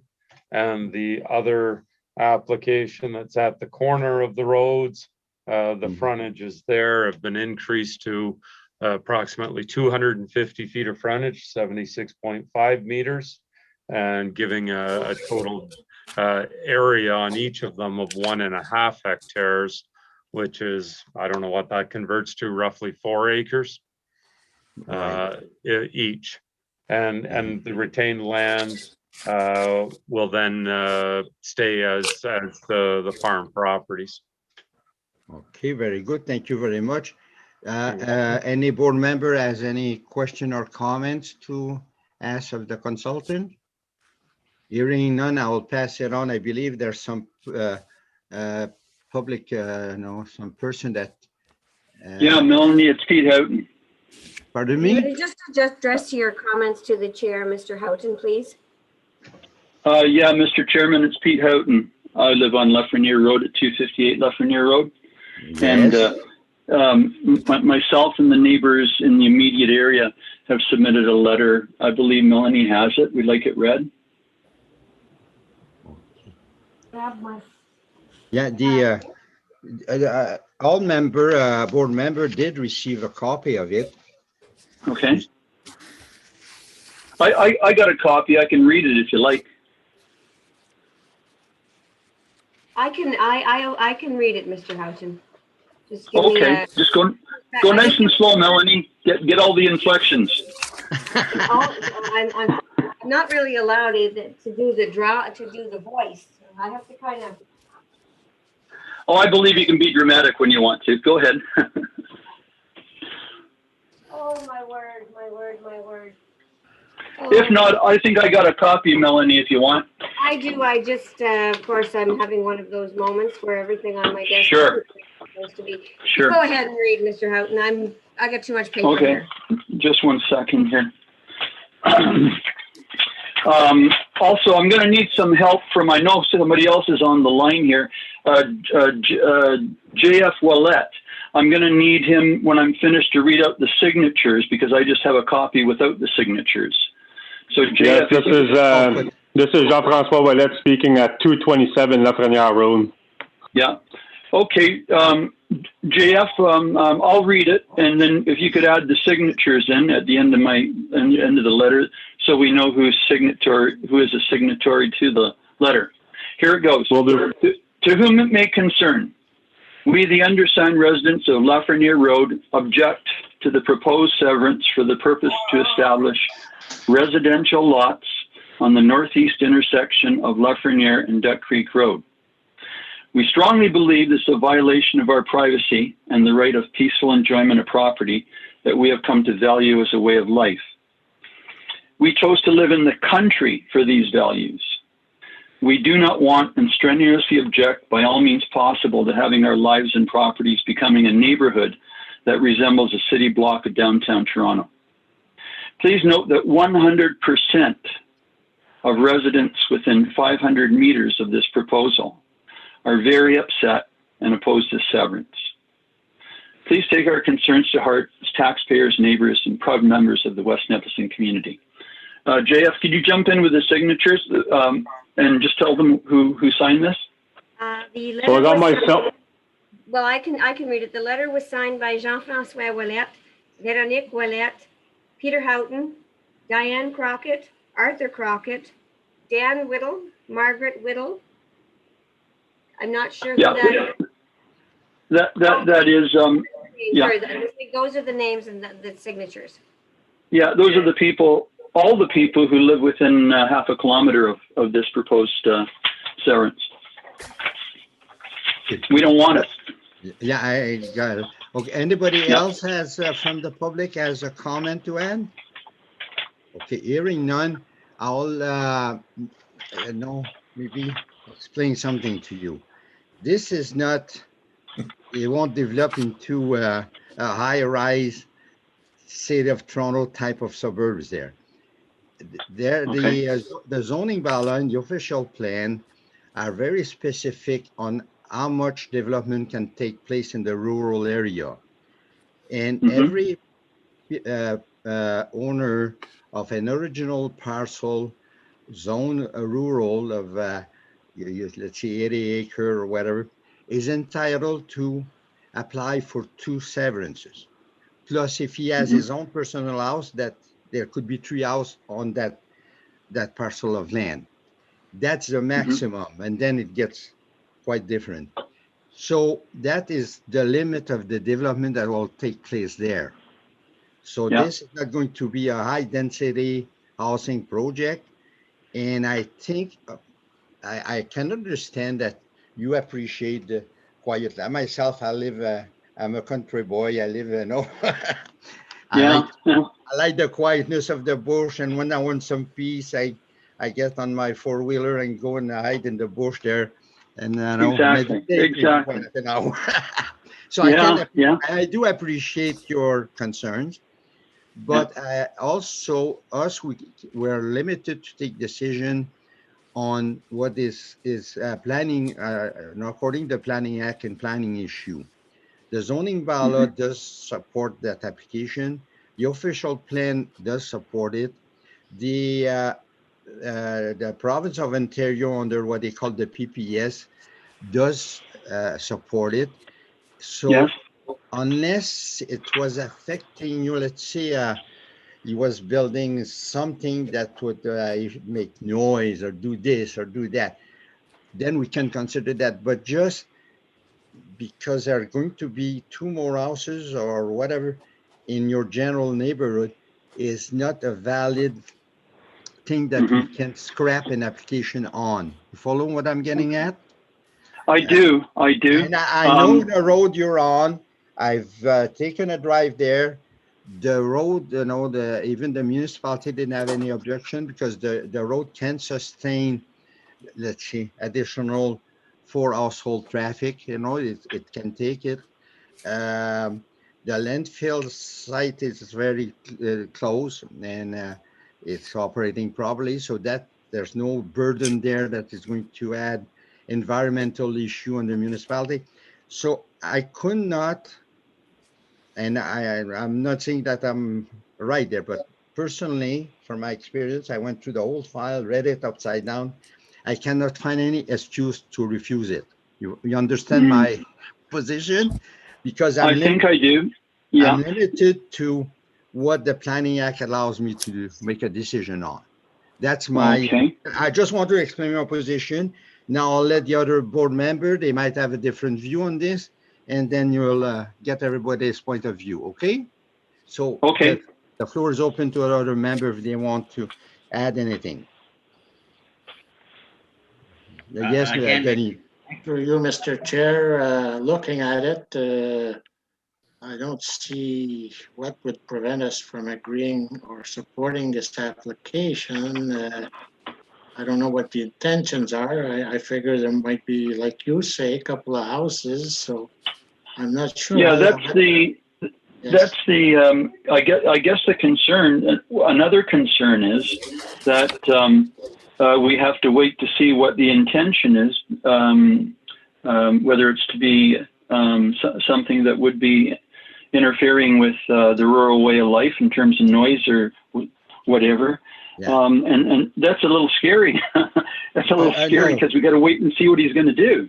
Yeah, well, we can't make a decision on propositions for the future. It's hard for us to say, well, we don't know. So, Well, one thing I can looking at, confirm, though, Mr. What I think I can confirm, the application is for a rural residential lot, so it's not for a factory.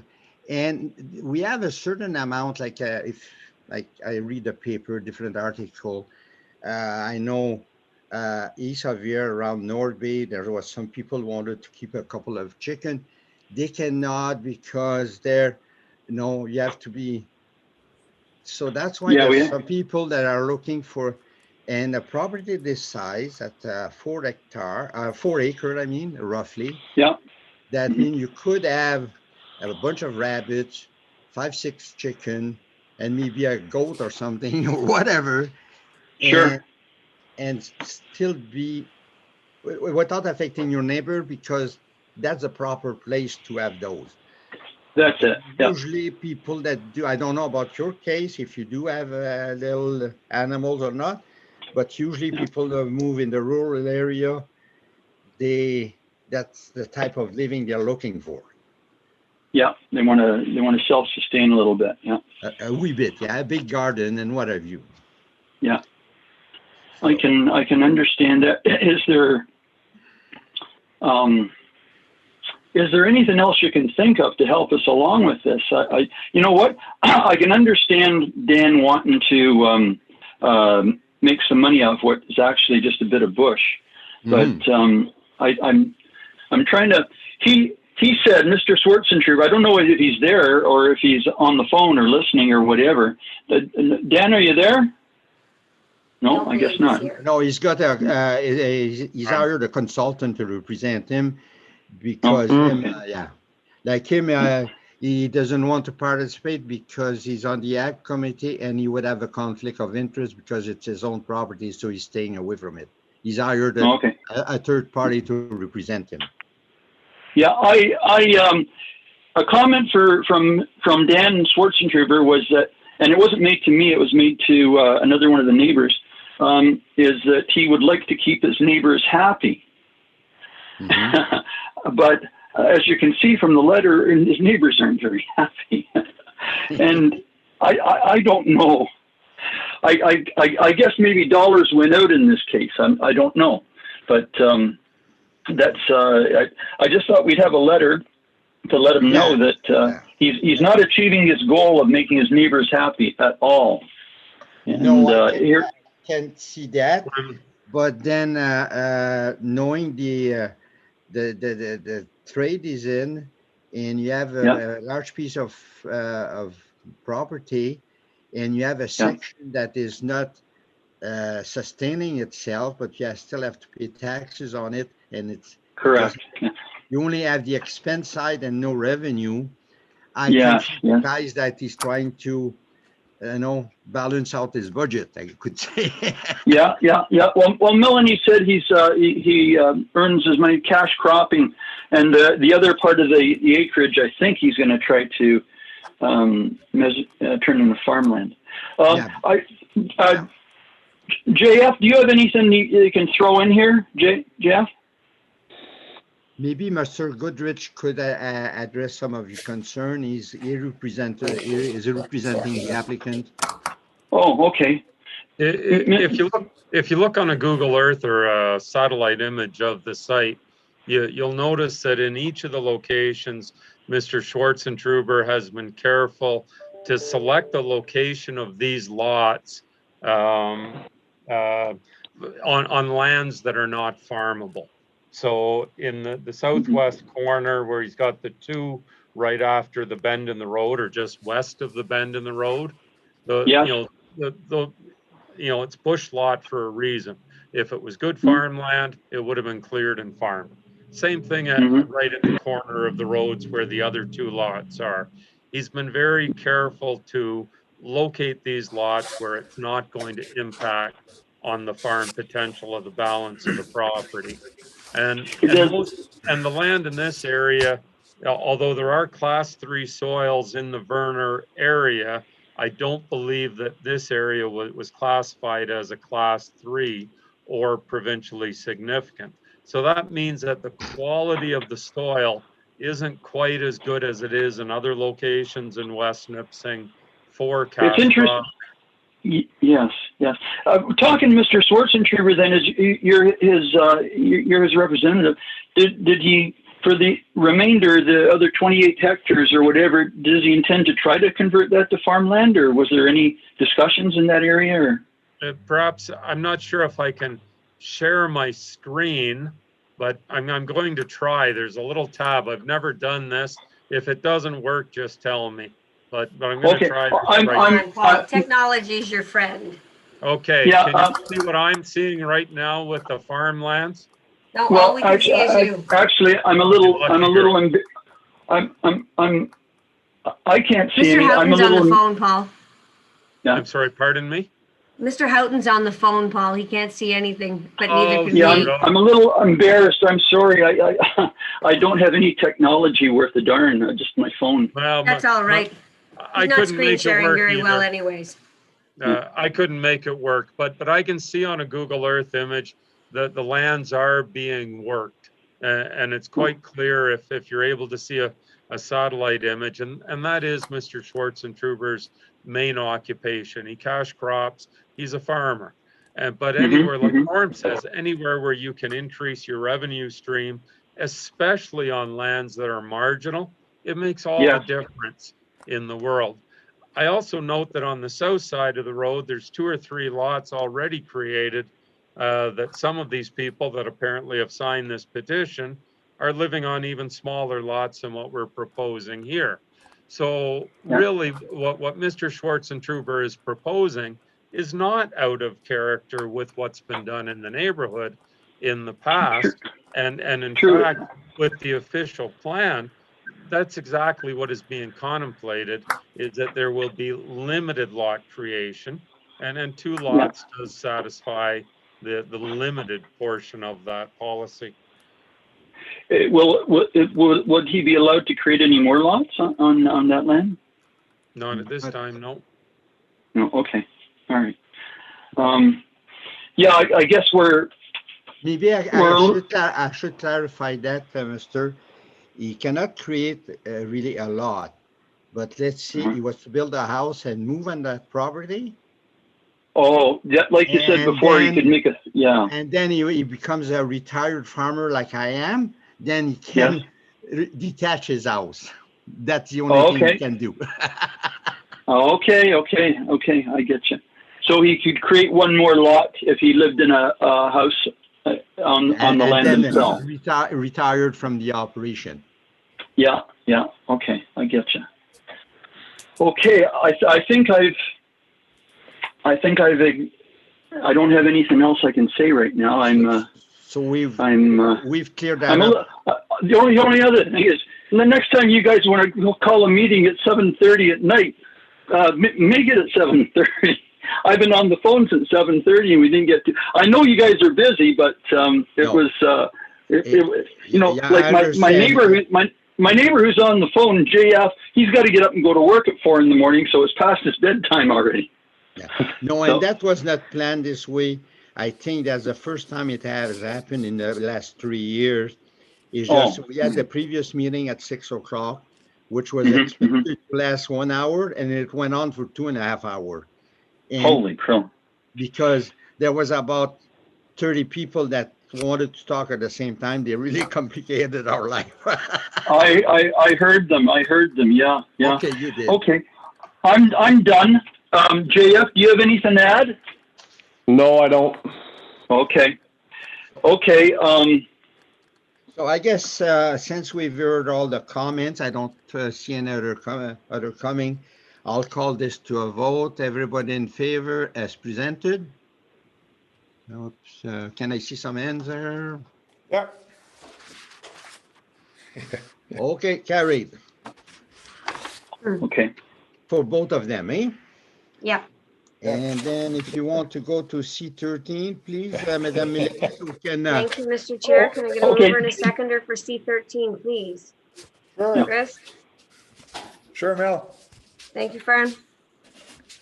It is moved by Chris Fisher and seconded by Fern Pellet, the consent application made by Northland Farms and Contracting for the creation of a new lot, a vacant land located on Rainville Road in Laving. Through you, Mr. Chair, we're back on Rainville Road, same applicant. We're back on the farm that Mr. Schwartzentruber acquired from Victor and Simon Poirier. Just at that spot on Rainville Road where the lovely curve on Rainville Road. So you can situate yourself. Not a place you want to go on New Year's Day after a big party. But anyways, what is being proposed here, you'll see that there were a few lots severed out of there by the Madame and Monsieur Poirier, probably 2015, 2016, I think. And there was some little bits of space left at the front. And what's being proposed here is to close up one of those gaps by creating an infill lot. This was considered by the committee, the Agricultural Advisory Committee on Wednesday of last week at a brief meeting. There was some concerns raised about the number of lots that have been created along this stretch in light of the policies of our official plan as it relates to lot creation in rural areas. There was comments that perhaps this should have been preceded by way of plan of subdivision in the first place because it's become one as it's kind of evolved. The other concern that was raised was again regarding the drains. There were some improvements, unauthorized improvements made to this drain, the Poirier drain, in the last year. And as a result, there is a required application under Section 78 of the Drainage Act, wherein the applicant is going to have to bring me a petition to address the changes made to the drain as well as the changes to the watershed.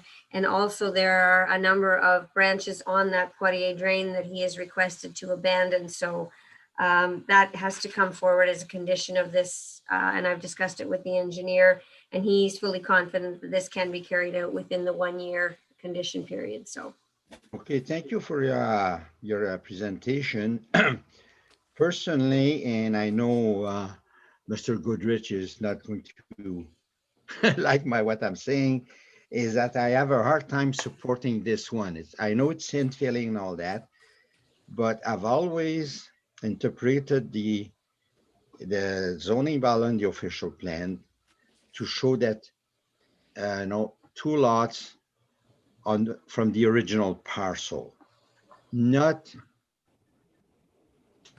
two lots every time the property changes ownership, which I think is a very, because then I could sell it to my neighbor, he sell it back to me, and first thing you know, you have, and I think that the intent, maybe the official plan is not 100% clear, but me, I interpreted that the intent of the thing was to limit it to two parcel, except the residential main building that the owners lives in, period. And then that's a maximum of 3. And if you want to redo something, then you have to go through farm consolidation and all kind of fancy loop. Like I had to go through with my own property. I had to consolidate 2 properties to get 1 lot split. So there's me personally, I cannot recommend that. I'll let the members and the consultant will make you a good presentation, and he might convince you otherwise, and so be it. That's part of life. So it's out to Mr. Fisher. So I mean, I understand what you're saying, Norm, but I'm looking at the satellite picture of this piece of land, and yeah, there's a lot of lots on the piece of paper there, but if I look at this satellite image, there's absolutely nothing there. So no, he didn't sell the vacant property, but they're all surveyed and exist registered. Right, so, So he was waiting for the price to increase or whatever. Yeah, But, so The lots don't belong to him. They belong to to members of the Poitier family, right, but it's except for not like, this one. there's nothing on the other side of the road, there's nothing right there. I find it hard to see who they'd be bothering really, you know, in this case. So no, but me, I'm looking at it. I understand your point. It's one parcel of land, and if we start creating, unless a tribunal or court says I'm wrong, I'm sticking with my version that 2 is it, plus an allowance when it's the owner driven. Okay, so let me just ask a question of Mr. Goodrich then. So what is the purpose of this lot? Is this because I got, I got an extra child that I want to give a lot to, or is this strictly driven by economics? Economics, financial value. Well, I'll let the economics. consultant speak. I can answer that too. It's economics, but it's also economics of the farming. Mr. Fisher, if you could, since you've got the Google Earth image up there, describe can you see what the terrain looks like where this lot is proposed and describe it to the committee? It's all rock. There's nothing there but rock, and then the fields are all behind it. It's bush. It's bush lots with rock and small trees. So to me, to save some land that has absolutely no value from an agricultural perspective, in the lands are zoned and designated rural, not agricultural. So once again, when it's in the rural area, to me, it makes more sense to be able to put some extra tax assessment along the road to be able to pay for the road and pay to send the school bus and maintain the road, maybe even straighten out some of those curves that are on the road. The municipality cannot afford it. Well, wait till you see the houses they're going to build out here. Speak my language. Yeah, but the other point, and I was going to make it with the other people on the other call too, is from a farming perspective, this actually protects agriculture in the municipality because it allows farmers to buy up land, even though it may not be able to, like the price just by itself may not be supported by the agriculture. But if you can take a couple of lots off in areas that have absolutely no value and are not detracting from the agricultural potential, once you take that price off the purchase price, suddenly the price per acre then comes down into a point where it's agriculturally viable. And then, so to me, I know there's a difference of opinion, but to me, this actually supports continuing agriculture in the municipality, even on the lands that aren't classified as class 3 or above soils. Yeah, Mr. Paul, I do understand you're good at selling your product. And most of the time I would agree with your statement. The only problem I have there is the quantity of lots being created. And he's already got ownership or in that area, quite a few lots. If yeah, but he doesn't own these other vacant lots. No, that was Poirier, and one of them got created on account of the owner and the daughter and what have you not, and one was a natural severances because of all the bends in the road. Yeah. But still, in that general area, there's all these lots. I know it's on the rock, and I would support that 100%. But it's just that I'm stuck with that So, but now he's got 4 that he can sell, and plus another 1 or 2 there. So he's got about 6 lots that he can put in the market without touching this proposed one. Me, I cannot support this one. If he wants to come back in 2 years from now, and if there's a demand for this lot, or maybe he will exchange one that is not because some of them were approved are on cultivable land. You just, put them in the area. I would rather see a lot that is there. You cannot, a person that buys that's gonna, there's problem with the field bed, with septic, with well, with all that. It's all on rock. If they won't spend that kind of money, I have no problem with it. But it's the issue of more than 2 lot split on one original parcel. And I will let the other members talk. Bye. Yes. Yes, Denis? Thank you, Mr. Chair. So I have no concern with this because because he wants to split the lots, doesn't, and it's the original farm, but this lot, as far as I can see, is worthless for farming. So I have no objection to putting more lots, and if he has 4 or 6, that's not my business. But these 2 lots, or these lots are just no good to him, and why wouldn't he be able to sell them? I have no objection. Somebody wants to buy that. That's not going to affect anything else in the farm community. I mean, I just can't go against this. I think why not? It's development in the rural area, and that's fine. So I'm ready to support this. Yeah, very good. I think Fern also had something to say. No. Right? No. No. Roger. I'm ready to support it. You're ready to support it. Okay. Yeah. Dennis, since you're on council member, elected council member, and I believe within your term, the official plan review and zoning bylaw will come back to be reviewed. Next term, yes. On this during your term, present term, I think. No, it's 22. We'll start the process this year, but it'll be probably end of 2022 before we get done. Yeah, so it would be within the existing term. This year we're 21 and 22.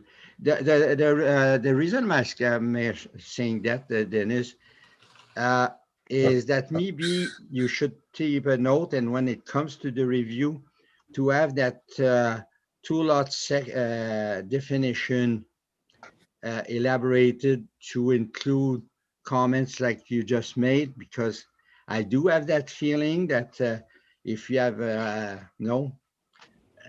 even if you are in the ag or the rural, if you have property that's not useful for anything else and somebody wants to put a house on it, so be it. But right now, my interpretation of the official plan is 2 lots.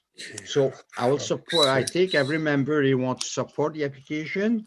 I'll make it an official vote in a minute, but I would appreciate when the opportunity arises, if you could clarify this at the council level, so I don't have this dilemma next time I have to vote on it, if I'm still on this committee. Fair enough? Yeah. Fair enough. Okay, so I'll call it for an official vote. Everybody, I guess, in favor as presented? Carried. Okay. Okay. Last one, people. And no, Andrea, we have to. Don't we have 2 more to go? 1. Oh, okay. And I apologize to Mrs. Bain and Mr. Perrin, who've been with us patiently. I hope they're doing something more interesting. In any event, this application, I'll take a mover and a seconder, please. Me?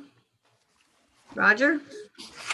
It is moved by Denise Senecal and second by Roger Gagnon that a consent application made by Luc Perrin for the estate of Germain Perrin for technical severance to correct a prior Planning Act violation on vacant land located in the township of Pedley.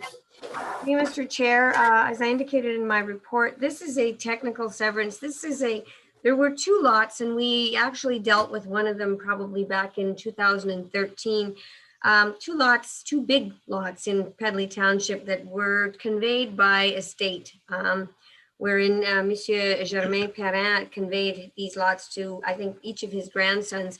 However, They were abutting each other and there was no Planning Act consent obtained for the actual conveyances, although they each had their own legal description and were, there was no need to, they did get conveyed. So what is being done here, there's an agreement of purchase and sale that is on the table. And what needs to happen is that this piece of property needs to have the Planning Act violation, which took place on that transfer many, many years ago, corrected by giving it consent at this point in time. And that will correct the Planning Act violation going forward so that this property can be sold. Okay, any question or comments from the members? You all understood this little legal problem? Okay, so I'll bring you to a vote. Everybody in favor as explained and presented? Okay, carried. Thank you. And that brings us to adjournment, I guess, eh? We want to go home or do you want to talk about some other stuff? And oh yeah, you guys are already home. Yeah. So maybe in the motion to adjourn, you should include that the recording secretary be allowed to have a late breakfast tomorrow and report to me at 10. We'll support that. No, it's back at her at 7:30. Can I get a mover and a seconder for the adjournment? Can I get a move, Denise? Great, Fern. Thanks for the flag, Fern. It is moved by Denise Senecal and seconded by Fern Pellenet. Be it resolved that the West Nipissing Committee of Adjustment meeting be adjourned to April 12th, 2021. And I guess everybody in favor, carried. Thanks, everyone. Good night. Good night, everybody. And merci beaucoup, Mélanie, là, pour toute ta patience avec nous autres. Pas de problème. OK. Mon plaisir. OK. Bonsoir tout le monde. Good night, everybody. Thank you. Good night.